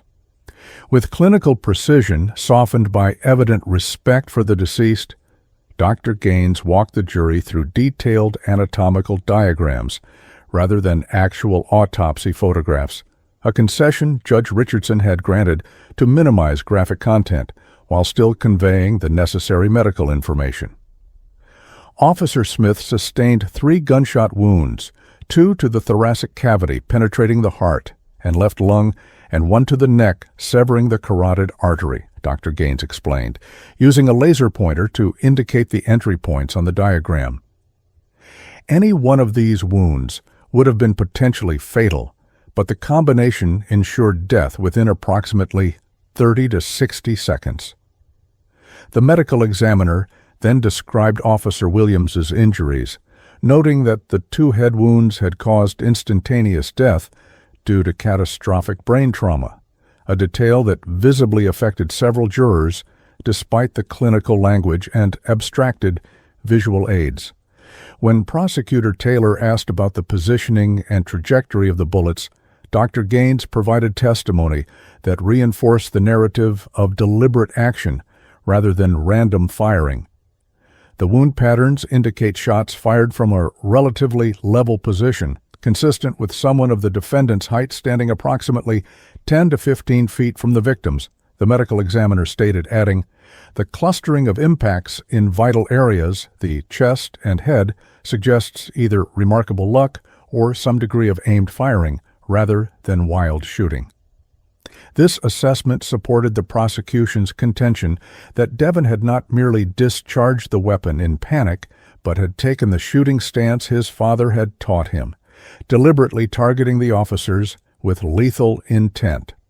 On cross-examination, defense attorney Morris pressed Dr. Gaines on whether the grouping could have been coincidental, to which the medical examiner acknowledged it was statistically possible, but unlikely, that such critical hits would occur by chance, particularly across 2 separate victims. The most technically significant testimony came from firearms expert Dr. Rebecca Chen, who had conducted extensive analysis of the murder weapon and the ballistics evidence. Using a transparent model of a Glock 9mm identical to the murder weapon, but rendered inoperable for courtroom demonstration, Dr. Chen explained the sequence of actions required to fire the gun. "This is not a weapon that can be discharged accidentally or without specific knowledge of its operation," she testified, demonstrating the multiple steps involved. The user must first ensure a round is chambered, disengage the safety mechanism, and then apply approximately 5.5 pounds of pressure to the trigger, actions that require intentional manipulation rather than casual handling. When Taylor asked whether a child of Devin's size and strength could perform these actions, Dr. Chen confirmed that while the grip might be less secure in smaller hands, the defendant's physical capabilities would be entirely adequate to operate this firearm effectively, particularly at the close range indicated by the crime scene evidence. Dr. Chen's testimony became particularly damning when she analyzed the significance of 7 shell casings recovered from the scene. The evidence indicates that all 7 rounds were fired in a relatively short sequence, consistent with deliberate triggering rather than a single panicked discharge, she explained, noting that the semi-automatic weapon required a separate trigger pull for each shot. Additionally, the distribution pattern of the casing suggests the shooter maintained a relatively stable position rather than firing while moving or in an agitated state. This technical assessment directly contradicted any potential defense characterization of the shooting as a momentary, impulsive action, instead supporting the prosecution's narrative of a sustained, intentional attack, when Morris attempted during cross-examination to suggest that a child might have continued pulling the trigger out of confusion or panic. Dr. Chen acknowledged this was possible, but noted that the physical evidence does not support a scenario of random, panic-driven firing. The forensic testimony culminated with FBI fingerprint specialist Agent Thomas Warren, brought in from the Bureau's Quantico laboratory to provide authoritative analysis of the fingerprint evidence that formed the cornerstone of the prosecution's case. Using advanced digital projection, Agent Warren presented three-dimensional models of the fingerprint matches that allowed jurors to see from every angle how Devin Booth's distinct fingerprint patterns aligned perfectly with those recovered from the murder weapon. The level of certainty in this identification exceeds our standard threshold for positive identification by several orders of magnitude, Warren testified, explaining that the FBI's standard requires a minimum of 12 matching points, while the evidence in this case showed between 28 and 34 matching points for each fingerprint, placing this identification in the highest category of certainty possible with current technology. Agent Warren's testimony became particularly significant when he analyzed the positioning of the fingerprints on the weapon, magazine, and ammunition.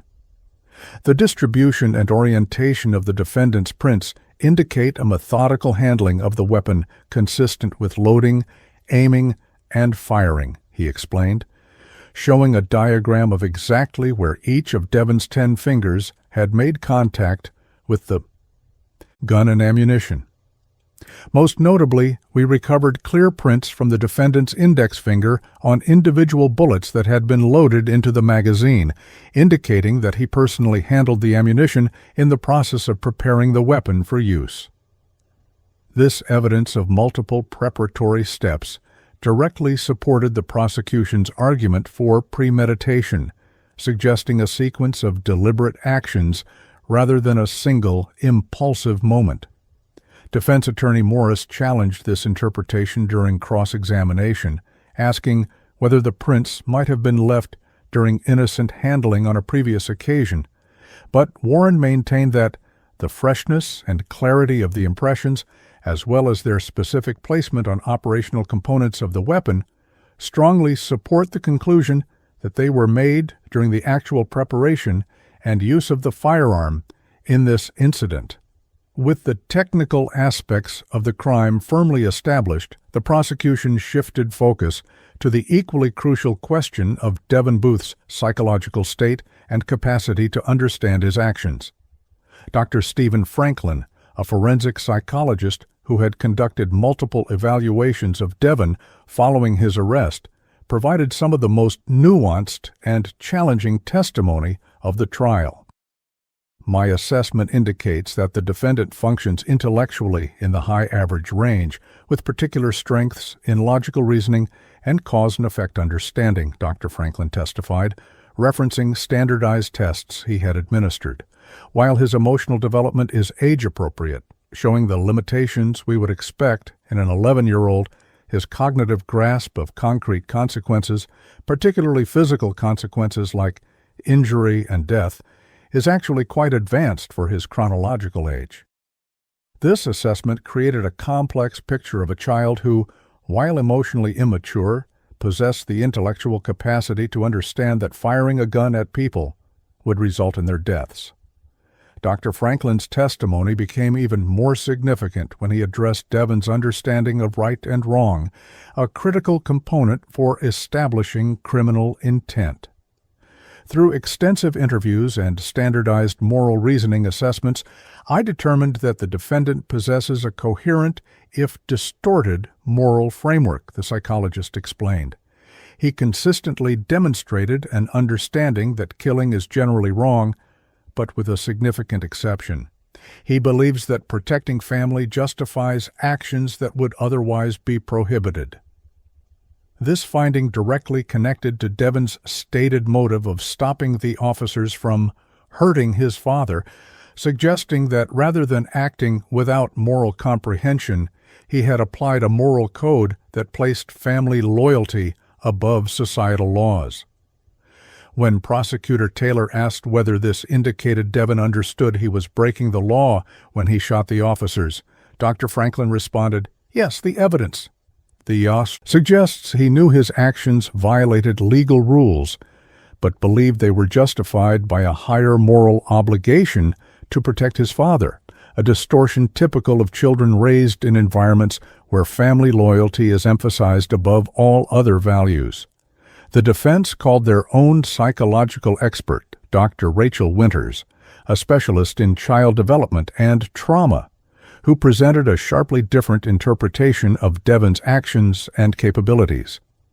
The 11-year-old brain is physiologically incapable of the kind of executive functioning required for true criminal intent as defined in adult law, Dr. Winters testified, displaying colorful brain scans showing developmental differences between child and adult brains. The prefrontal cortex, responsible for impulse control, consequence evaluation, and moral reasoning, is simply not fully developed in children of this age.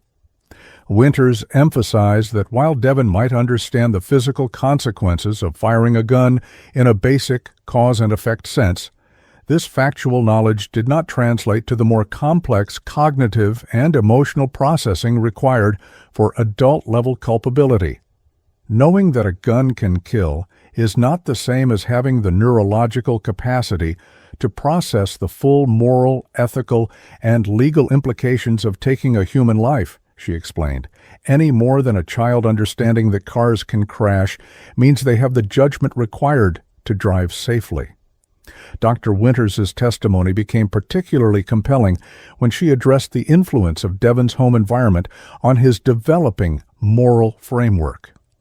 Children raised in environments where violence is normalized and authority figures are portrayed as threats develop fundamentally different neural pathways for processing threat and moral decision-making, she explained, citing research studies on adverse childhood experiences. When Devon saw police officers restraining his father, his primary attachment figure and source of security despite the abusive dynamics of their relationship, his brain processed this as an immediate threat to survival, triggering a neurobiological response that bypassed higher reasoning. This framing characterized Devon's actions not as calculated murder, but as a trauma response shaped by his environment and developmental limitations.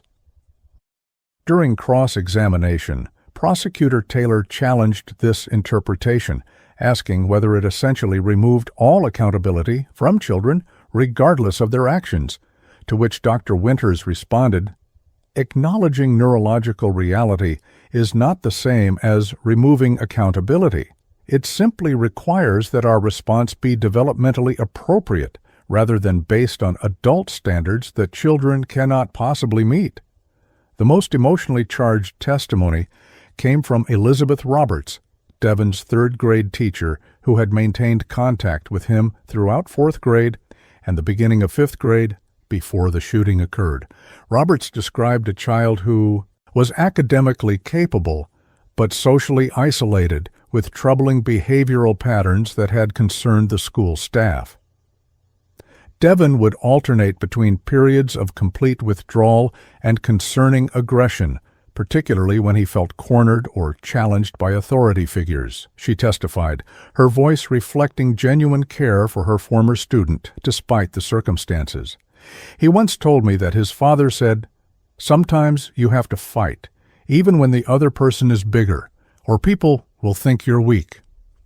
Roberts recounted specific incidents where Devon had drawn violent images during art class and had written a story about a boy whose father was taken away by bad guys in uniforms who later got what they deserved, content she had reported to the school counselor and had attempted to discuss with Robert Booth at a parent-teacher conference.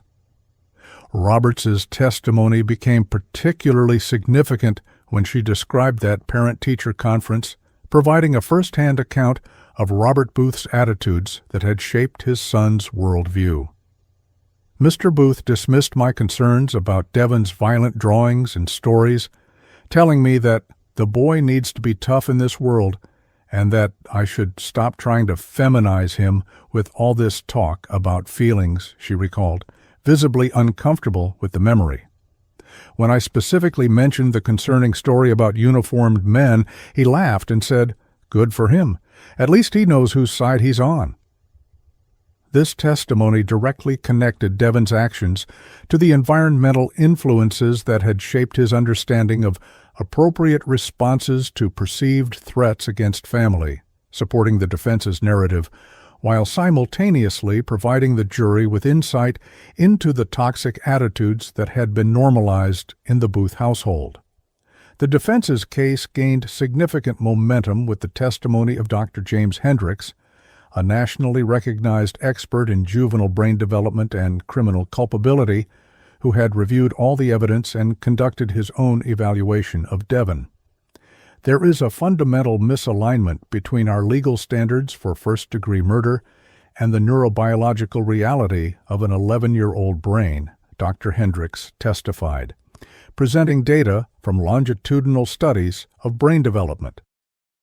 The capacity for true premeditation, which requires not just planning, but moral understanding, impulse control, and appreciation of long-term consequences, is not fully developed until the mid-20s, with the most significant development occurring after puberty.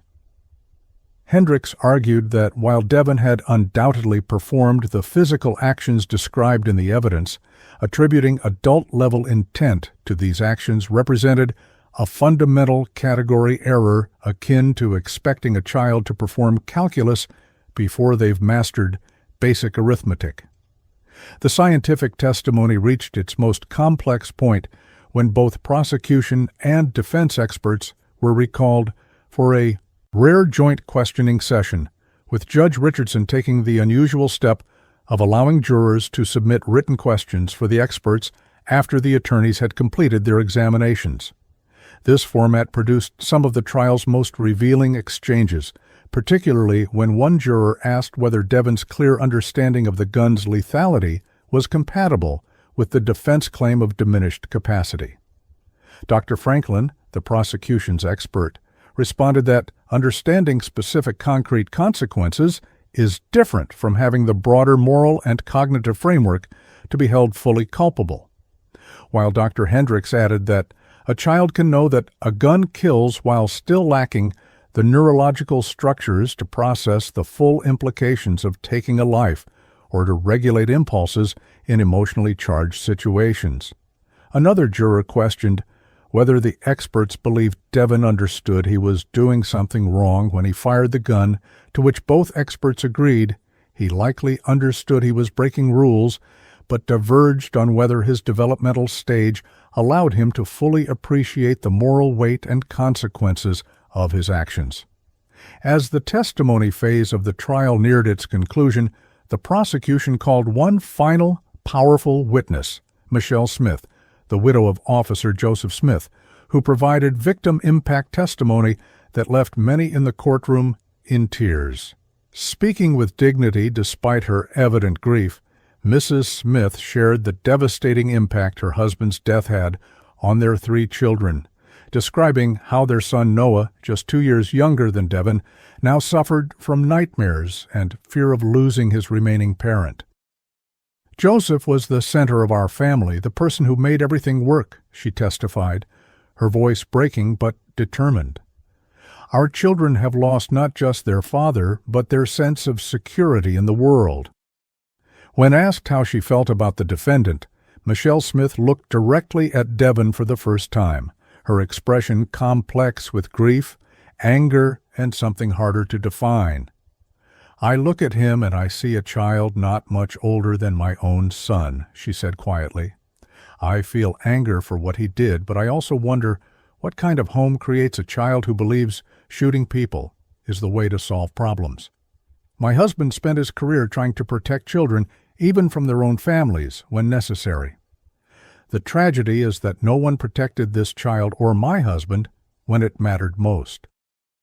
The defense concluded their case with testimony from Dr. Elena Ramirez, the court-appointed psychologist who had been observing Devon throughout the trial and had conducted multiple therapeutic sessions with him in detention. "In my professional assessment, Devon Booth presents as a child whose moral and emotional development has been profoundly distorted by exposure to domestic violence and explicitly anti-authority attitudes," Dr. Ramirez testified. He expresses confusion about why his actions have caused such severe consequences, repeatedly stating that he was just doing what Dad always said about protecting family. Ramirez explained that in her sessions with Devin, he had begun to show emergent remorse as his understanding of the impact of his actions developed, noting that this evolving comprehension itself demonstrates that he did not fully grasp the implications of his actions at the time they occurred. When asked directly whether she believed Devin Booth could be rehabilitated, Dr. Ramirez offered the perspective that would frame the jury's ultimate moral and legal dilemma. With appropriate therapeutic intervention, stable structure, and removal from toxic influences, I believe Devin has significant potential for rehabilitation. His brain is still developing, still forming the neural pathways that will determine his adult character.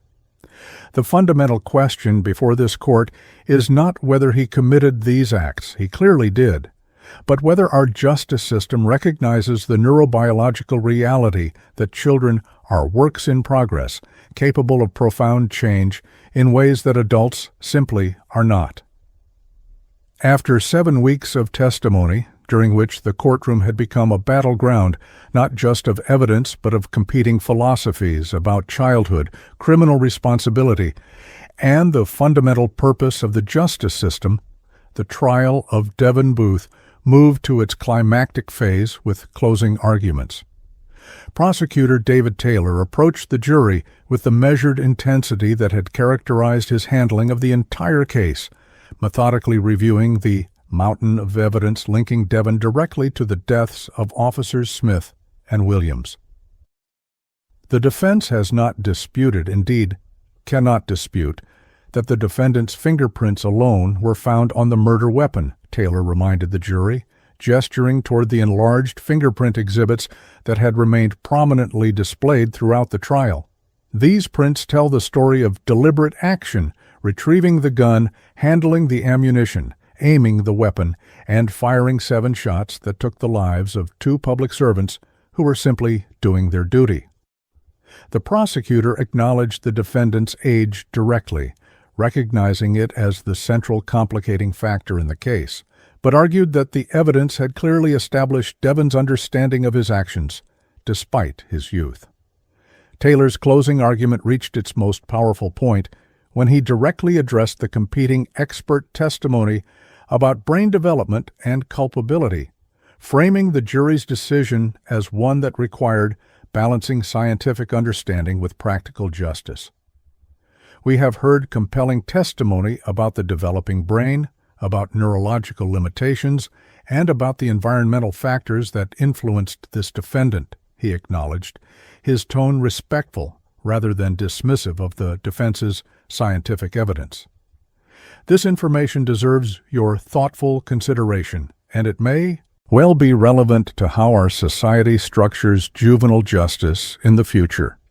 But your duty today is to apply the law as it exists now to the evidence before you, and that evidence shows beyond reasonable doubt that Devin Booth understood the deadly nature of firearms, deliberately retrieved one, and intentionally fired it at Officer Smith and Williams, with knowledge that doing so would cause their deaths.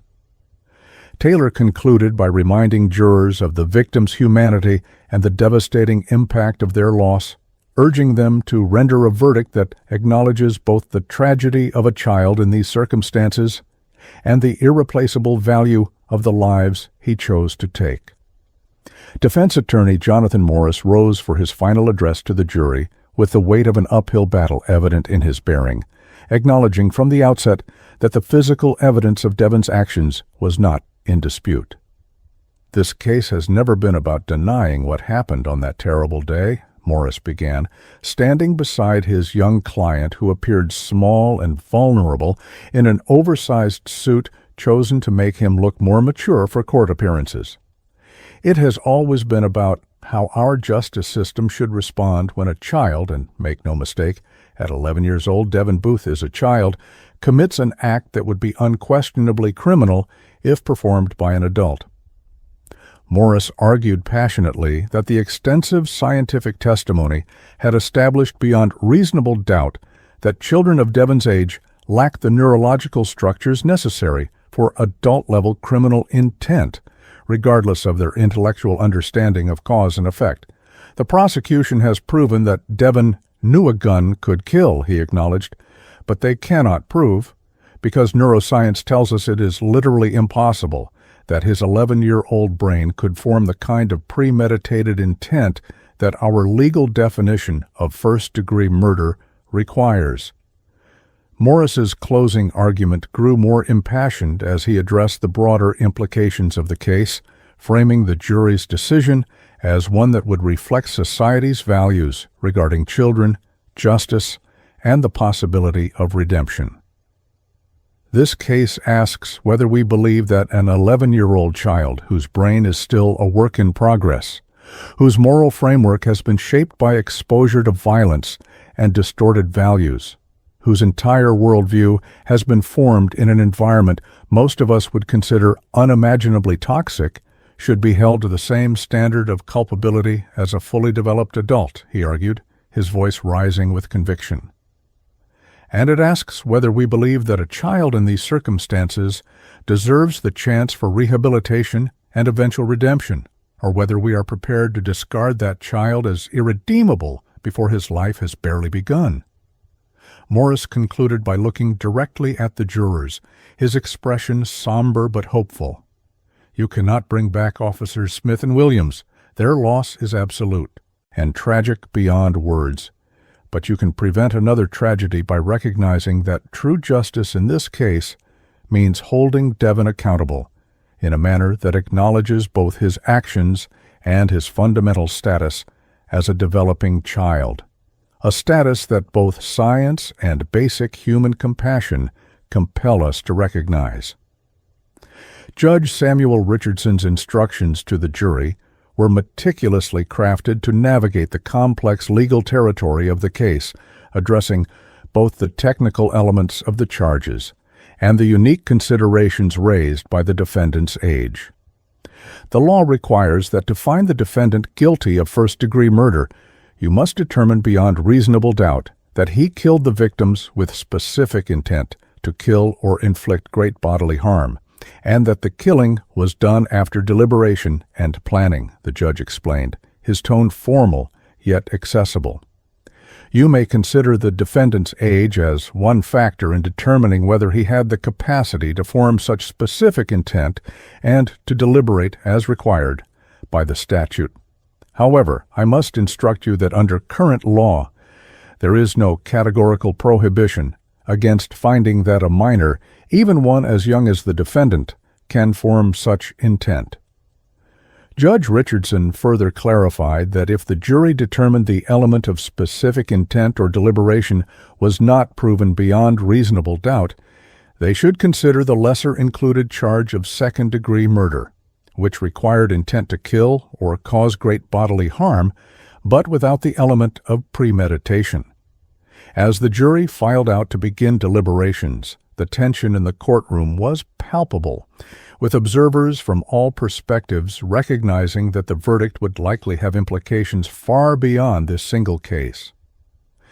Legal experts interviewed by media outlets during the deliberation period were divided in their predictions, some arguing that the overwhelming physical evidence made conviction on the original charges almost certain, while others suggested that the defendant's age and the compelling scientific testimony about brain development might lead jurors to opt for lesser charges or even acquittal despite the undisputed facts of the shooting. The families of Officers Smith and Williams maintained a dignified presence throughout, supported by a continuous rotation of uniformed officers who attended the trial in silent solidarity. Devon Booth, separated from the proceedings by both his youth and the psychological buffer maintained by the court-appointed psychologist who remained constantly at his side, appeared to understand the gravity of the situation in abstract terms, but, as Dr. Ramirez noted in her observations, continued to process events through the limited emotional and cognitive framework available to a child his age. After just 6 hours of deliberation, a duration that surprised many given the complexity of the case, the jury sent word they had reached a verdict, prompting a rush of activity as court. Personnel, attorneys, family members, and media representatives reassembled in the courtroom. Judge Richardson had instructed that Devin be present for the verdict, but arranged for him to sit between his attorney and Dr. Ramirez rather than standing alone, as would be customary for an adult defendant. As the jury filed in, their expressions were solemn and several appeared to have been crying, a detail noted by court observers as potentially significant but ultimately ambiguous in predicting their decision. The courtroom fell into absolute silence as the judge asked the foreperson if they had reached a verdict, the affirmative response barely audible despite the microphone. The clerk took the verdict form and passed it to Judge Richardson, who reviewed it briefly, his expression revealing nothing before returning it for reading. We, the jury, find the defendant, Devin Booth, guilty of first-degree murder in the death of Officer Joseph Smith, the clerk read, her voice clear but trembling slightly. We, the jury, find the defendant, Devin Booth, guilty of first-degree murder in the death of Officer Charles Williams. The pronouncement was met with a complex wave of reactions, audible exhales from the prosecution team, soft sobs from the officers' families, murmurs from the gallery that the judge quickly silenced with his gavel. Devin himself showed minimal immediate reaction, turning to Dr. Ramirez with a questioning expression that reflected his limited grasp of the proceeding's implications. Defense attorney Morris placed a supportive hand on his young client's shoulder, his own expression a study in contained disappointment as he requested that the jury be polled, each juror individually confirming their agreement with the verdict, several with voices that cracked with emotion despite their certainty in their decision. Judge Richardson thanked the jury for their service and dismissed them, setting a date for sentencing 2 weeks later, while ordering that Devin continue to be held in the juvenile section of the detention facility with ongoing psychological support. As the courtroom began to empty, the contrasting responses of the directly affected parties crystallized the profound divisions the case had exposed within the justice system and broader society. Michelle Smith, widow of Officer Joseph Smith, was embraced by fellow police spouses, her expression reflecting not triumph, but a weary acknowledgement that the verdict could not restore what had been lost. "I don't feel happy," she told reporters gathered outside the courthouse. "How can anyone feel happy when lives are destroyed? I just feel that the truth was recognized. Joseph and Charles died because of deliberate actions, not because of an accident or a misunderstanding. And the jury saw that truth, despite how difficult it was to reconcile with the defendant's age." Defense attorney Morris addressed the media with measured but evident disappointment, framing the verdict as a failure of the system to evolve in response to scientific understanding. Today's verdict reflects the current state of our laws, which have not kept pace with what we now know about brain development and juvenile capacity, he stated, confirming that the defense would appeal on multiple grounds, including the constitutionality of trying children as young as Devin in adult court for any crime, regardless of severity. This case has exposed a fundamental disconnect between our scientific understanding of childhood development and our legal frameworks for assessing criminal responsibility. That disconnect must be addressed, not just for Devin Booth, but for all children who find themselves caught in a system designed for fully developed adults. Morris emphasized that the defense team remained committed to fighting for a sentence that would acknowledge Devin's developmental status and potential for rehabilitation, though he acknowledged the limitations imposed by mandatory minimums for the crimes of conviction.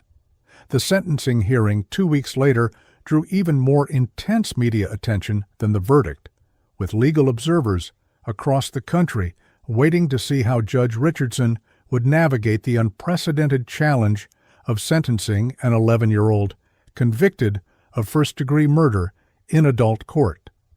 The prosecution, while acknowledging the defendant's age as a mitigating factor, requested a sentence of life imprisonment with the possibility of parole after 35 years, arguing that the deliberate taking of 2 lives, particularly those of law enforcement officers in the line of duty, demands significant consequences regardless of the defendant's age.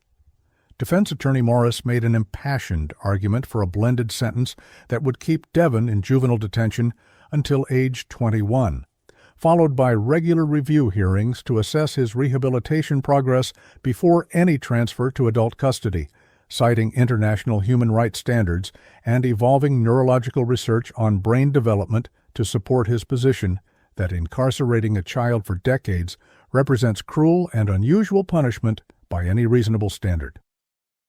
The courtroom fell into a hush as Judge Richardson began delivering his sentencing decision, his expression grave as he acknowledged the unprecedented nature of the case before him.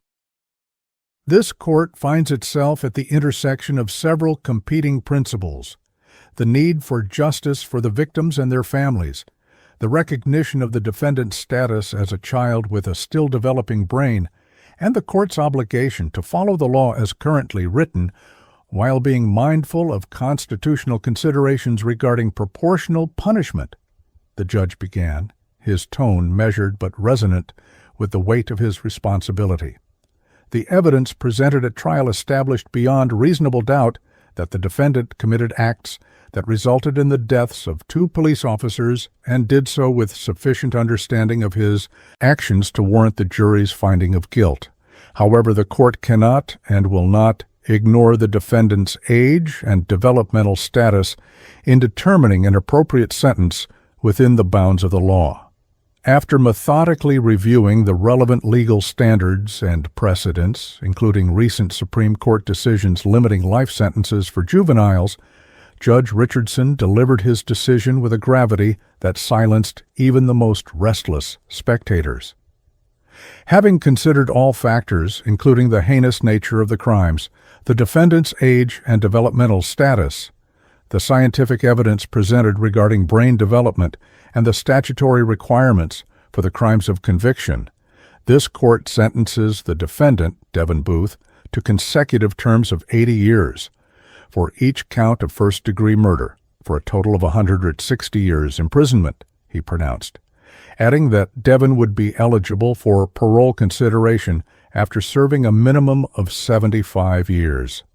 The judge further ordered that until age 18, Devin would be housed in a specialized juvenile facility with comprehensive educational, psychological, and rehabilitative services, after which he would be transferred to adult custody to serve the remainder of his sentence.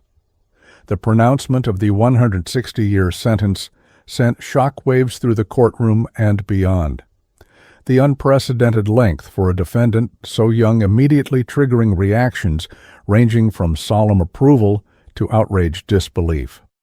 Judge Richardson, perhaps anticipating the controversy his decision would generate, took the unusual step of explaining his reasoning in detail, noting that while the sentence might appear excessive, it reflected both the severity of taking 2 lives and the possibility, however distant, of eventual release. This sentence acknowledges the gravity of the defendant's actions while preserving, at least theoretically, the possibility of release in his later years should extraordinary rehabilitation occur, the judge explained. The court recognizes that the defendant's youth made him less culpable than an adult committing the same acts, but it cannot discount entirely the deliberate nature of actions that resulted in the irreversible loss of 2 valuable lives. As the reality of the sentence registered with those present, the human impact became immediately visible in the reactions of all connected to the case. Lisa Booth, who had attended the trial sporadically but remained largely in the background, collapsed into tears at the pronouncement, having to be supported by family members as she was led from the courtroom. Defense attorney Morris, his expression one of contained fury rather than mere disappointment, immediately announced to reporters that he would appeal the sentence as grossly disproportionate and unconstitutional when applied to a prepubescent child, regardless of the crimes committed. Most poignant was the response of Devin himself, who appeared confused by the numbers, being discussed, turning to Dr. Ramirez, with questions that reflected his inability to conceptualize time frames extending decades into the future, a cognitive limitation that itself underscored the defense's central argument about his developmental capacity. Outside the courthouse, the verdict and sentence sparked immediate demonstrations representing the polarized perspectives the case had brought to the surface of American discourse about juvenile justice. Supporters of law enforcement gathered on one side of the street, many in blue shirts bearing the badges and names of Officers Smith and Williams, holding signs with messages like "Justice served" and "Actions have consequences." Directly across from them, juvenile justice reform advocates assembled with their own messages: "Children are not adults," and "Brain science matters." The physical division of the street became a visual metaphor for the philosophical divide the case had exposed, with police representatives arguing that the severity of a crime, not the age of the perpetrator, should determine consequences, while reform advocates countered that neurological reality demanded a fundamentally different approach to juvenile offenders regardless of their actions.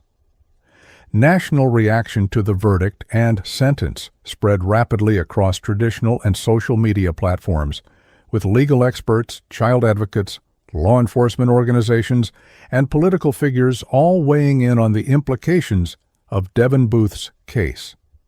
The 160-year sentence for an 11-year-old became a lightning rod for broader debates about juvenile justice reform, with supporters arguing it reflected appropriate consequences for taking two lives, while critics condemned it as fundamentally incompatible with both scientific understanding of child development and international human rights standards. Major newspapers published editorials with titles like "Justice or Cruelty?", "The Sentencing of Devin Booth," and "When Children Commit Adult Crimes," while television legal analysts debated whether the sentence would survive the inevitable appeals process. The case quickly transcended the specific facts of the shooting to become a symbolic battleground for competing visions of justice, rehabilitation, and punishment in the American legal system. For the families of Officers Smith and Williams, the verdict and sentence brought a complex mixture of validation and the painful recognition that no legal outcome could restore what they had lost. Michelle Smith, speaking privately to a victim advocate after the sentencing, expressed the ambivalence many felt. "I don't know if 160 years or 16 years would make any difference to how I feel. Joseph is still gone. Our children still don't have their father. I wanted accountability, and I got that, but there's no sentence that fixes what's broken."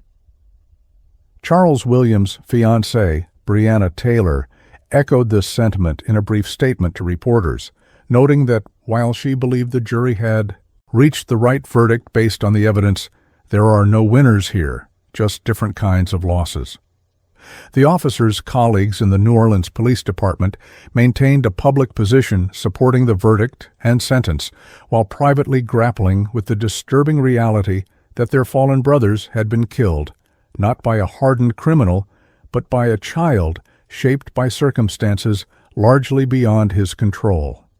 As Devin Booth was transported back to the juvenile detention facility, where he would remain until turning 18, the broader implications of his case were already beginning to manifest in legislative proposals and legal challenges across the country.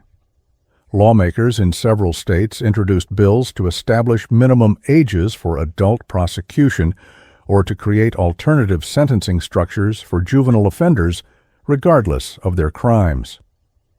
Legal scholars published analyses questioning the constitutionality of lengthy adult sentences for prepubescent children, citing both Eighth Amendment protections against cruel and unusual punishment and 14th Amendment due process concerns about holding children to adult standards of culpability. The case that had begun with the tragic deaths of 2 police officers and the incomprehensible actions of an 11-year-old boy had evolved into a national reckoning with fundamental questions about childhood, criminal responsibility, and the very purpose of the justice system in addressing acts of violence committed by those too young to fully comprehend their consequences. The sentencing of 11-year-old Devin Booth to 160 years in prison sent immediate shockwaves through the legal community, triggering a cascade of appeals and constitutional challenges that would ultimately reach the highest courts in the land. Defense attorney Jonathan Morris filed the initial appeal within hours of sentencing, focusing on 3 primary arguments: that the sentence constituted cruel and unusual punishment prohibited by the Eighth Amendment when applied to a prepubescent child, that trying a child so young in adult court violated fundamental due process protections, and that the sentence's functional equivalence to life without parole contradicted established Supreme Court precedent limiting such sentences for juveniles. This case presents questions of profound constitutional significance that extend far beyond Devin Booth himself, Morris wrote in the appeal filing, framing the issues as fundamentally challenging whether our legal system recognizes the neurobiological reality of childhood or persists in the fiction that children can be treated as miniature adults for purposes of criminal responsibility. The appeal process moved with the deliberate pace typical of major constitutional challenges, with Devin remaining in juvenile detention as his case wound its way through the courts.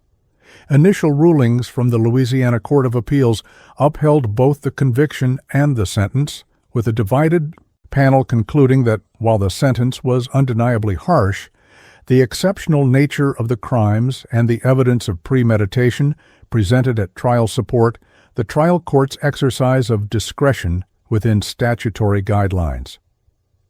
This ruling prompted Morris to seek review from the Louisiana Supreme Court, which agreed to hear the case in an unusual expedited session given the significant constitutional questions and the defendant's young age.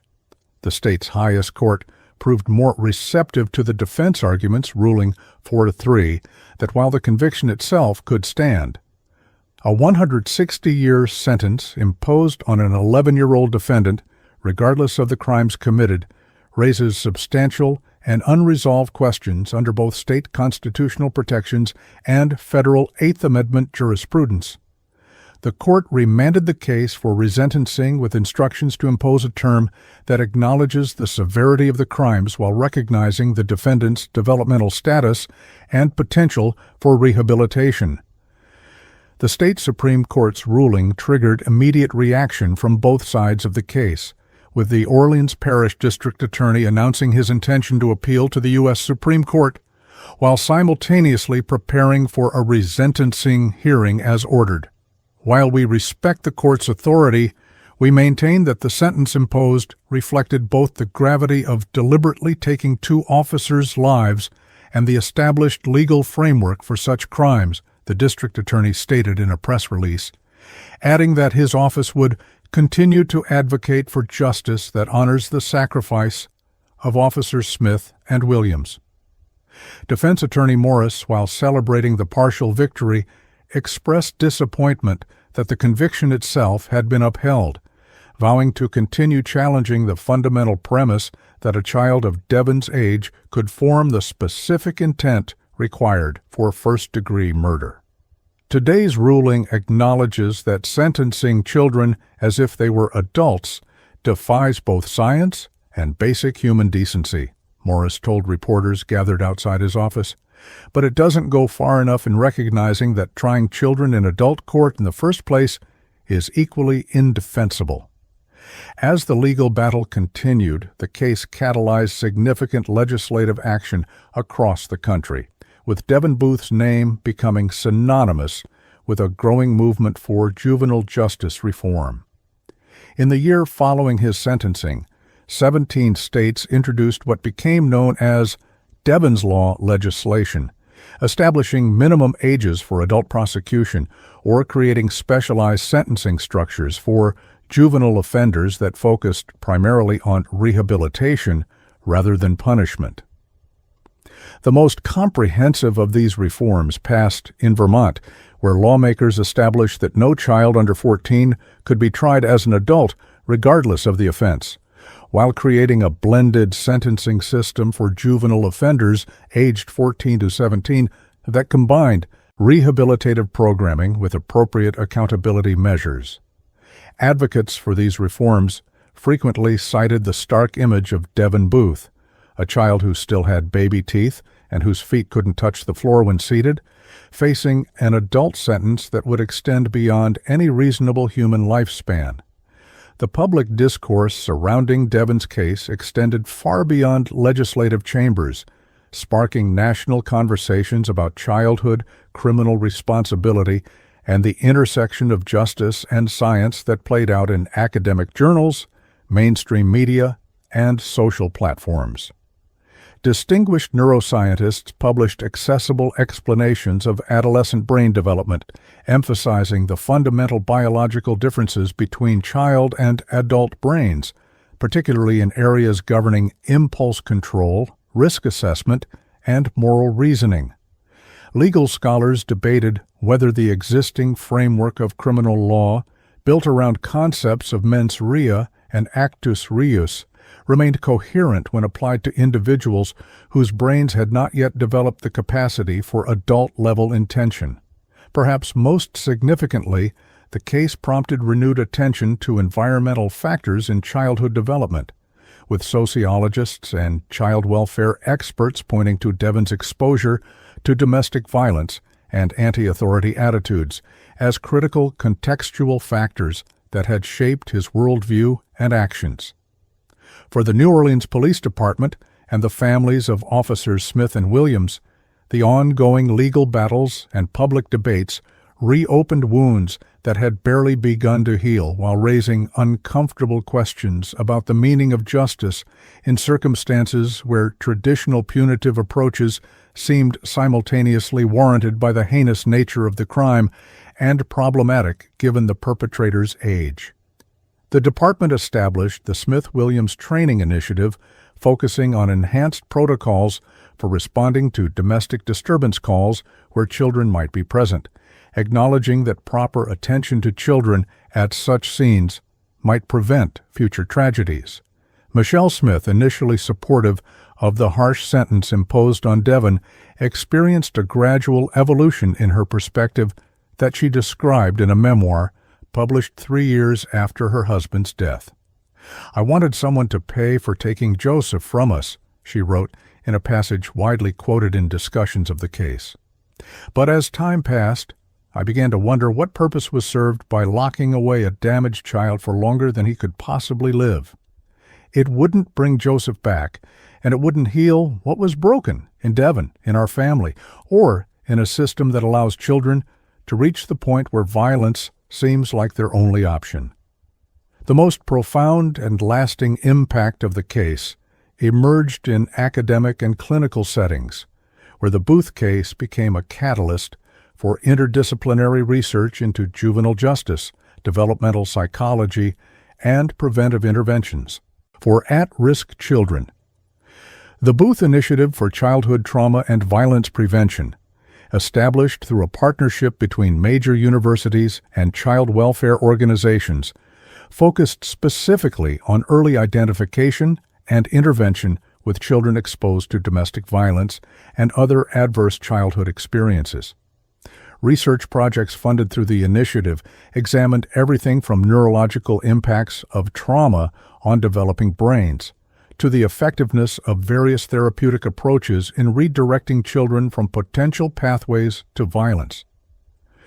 Dr. Elena Ramirez, who had served as Devin's court-appointed psychologist during the trial, emerged as a leading voice in this research, frequently citing his case as a stark example of systemic failure at multiple levels to protect a child from environmental toxicity that ultimately expressed itself in the most tragic possible way. As the years passed and Devin Booth grew from child to adolescent within the juvenile detention system, his case periodically returned to public attention through legal developments and occasional approved interviews conducted under strict supervision. The boy, who had been 11 at the time of the shooting, was 15 when the U.S. Supreme Court finally agreed to hear aspects of his case, specifically addressing whether sentences exceeding natural life expectancy could be constitutionally imposed on prepubescent offenders. By this time, Devin had grown several inches taller, and his voice had begun to change, but court observers noted that he still appeared unmistakably juvenile as he sat in the courtroom listening to oral arguments about constitutional principles that would determine his fate. The court's eventual 5-4 ruling established that while juveniles could be tried as adults in certain exceptional circumstances, sentences that offer no meaningful opportunity for release within a time frame consistent with normal life expectancy are constitutionally suspect when applied to offenders whose crimes occurred before the age of 14, effectively invalidating Devin's original 160-year sentence and requiring a new sentencing hearing. The resentencing hearing, held before a different judge after Richardson's retirement, reflected the evolving understanding of juvenile culpability that Devin's case had helped to advance. The new sentence of 40 years with eligibility for parole after 20 years, while still substantial, acknowledged both the severity of the crime and the mitigating factor of the defendant's age at the time it was committed. This court cannot discount the deliberate taking of 2 lives, Judge Elaine Martinez stated in delivering the revised sentence, but neither can it ignore the overwhelming scientific evidence that children possess fundamentally different capacities for moral reasoning, impulse control, and appreciation of long-term consequences than adults. The revised sentence included requirements for continued education, psychological treatment, and regular assessments of rehabilitation progress, with the explicit goal of preparing Devin for potential eventual re-entry into society rather than merely warehousing him for punishment's sake. For Robert Booth, whose actions and attitudes had shaped his son's worldview with such tragic consequences, the aftermath brought a complex mix of legal accountability and profound personal reckoning. Initially charged only with domestic violence related to the assault on his wife that had prompted the original police call, Robert faced additional charges after evidence emerged during Devin's trial about his role in teaching his son to use firearms and instilling anti-police attitudes. He ultimately pleaded guilty to child endangerment and contributing to the delinquency of a minor, receiving a 10-year sentence that legal observers noted was substantially shorter than his son's, despite his arguable moral culpability in creating the conditions that led to the tragedy. From prison, Robert initially maintained that he had never intended for Devin to harm anyone, but gradually came to acknowledge his responsibility in a series of letters to his son that were reviewed by prison authorities before delivery. "I failed you in every way a father can fail a son," he wrote in one letter that later became public through court filings. "I taught you the wrong things about being a man, about solving problems, about what matters in life. I can't undo what happened, but I have to live knowing that my son is paying for lessons I taught him."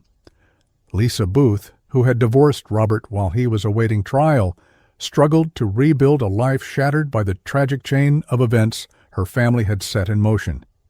Initially overwhelmed by guilt and subjected to public criticism for failing to remove Devin from the toxic home environment, she eventually became an unexpected voice in the movement for domestic violence awareness and prevention.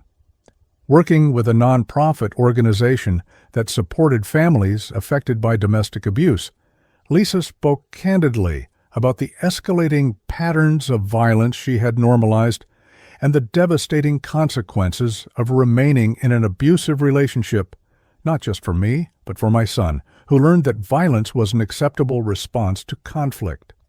Her perspective on Devon's sentence evolved over time from initial shock to a complex position that acknowledged the need for consequences, while questioning whether justice was truly served by incarcerating a child for decades. "No mother expects to visit her child in prison," she told an interviewer on the 5th anniversary of the shooting, "but no mother expects her child to take lives either. I live in the impossible space between grieving for the officers' families and grieving for my son, whose childhood effectively ended that day." The families of Officers Smith and Williams continued to honor their memories through community service and advocacy, though their paths diverged somewhat in their perspectives on Devon's case over time. The Smith family established a scholarship fund for children who had lost parents to violent crime, while Williams's fiancée, Breonna Taylor, who had eventually married and started a family of her own, maintained the youth basketball program Charles had founded, using it as a vehicle for mentoring at-risk children.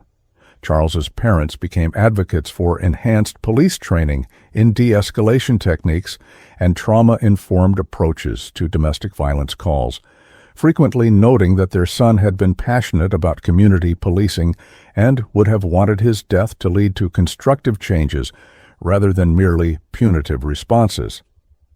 Charles believed in second chances, his father told a police academy graduation class in a speech that received national attention. "We honor him not by demanding retribution, but by working to create a world where children like Devon Booth get help before they pick up a gun, not just punishment after." 10 years after the shooting that had claimed the lives of Officers Smith and Williams, the case that had begun as a shocking anomaly had transformed into a watershed moment in American juvenile justice, its impacts visible in courtrooms, legislatures, and academic settings across the country. The term Devon Booth case had entered the legal lexicon as shorthand for the tension between traditional approaches to criminal culpability and emerging neuroscientific understanding of child development. Law school case books included extensive analysis of the constitutional issues raised by his prosecution and sentencing, while psychology textbooks cited his case as a complex example of how environmental factors and brain development intersect in childhood behavioral outcomes. Most significantly, 43 states had enacted some form of juvenile justice reform directly influenced by the issues raised in his case, collectively representing the most substantial shift in approach to young offenders since the establishment of separate juvenile courts over a century earlier. For Devon Booth himself, now 21 and transferred from juvenile detention to adult custody after aging out of the youth system, the legacy of his actions at age 11 continued to define his existence even as he worked to develop an identity beyond the crime that had made him infamous. Prison records documented his completion of his high school equivalency and enrollment in college correspondence courses, as well as consistent participation in psychological counseling and rehabilitative programming. Approved visitors, primarily educational and mental health professionals, described a young man struggling to process the full weight of his actions as his cognitive and emotional development progressed, one who expressed remorse that seemed increasingly genuine as his capacity for empathy matured. "The tragedy of this case," wrote Dr. Ramirez in a follow-up assessment conducted when Devon turned 21, "is that we are now seeing the emergence of the person who might have been, had appropriate interventions, occurred before that fatal day, thoughtful, capable of empathy, and increasingly able to understand the moral dimensions of his actions in a way that was simply neurologically impossible at age 11.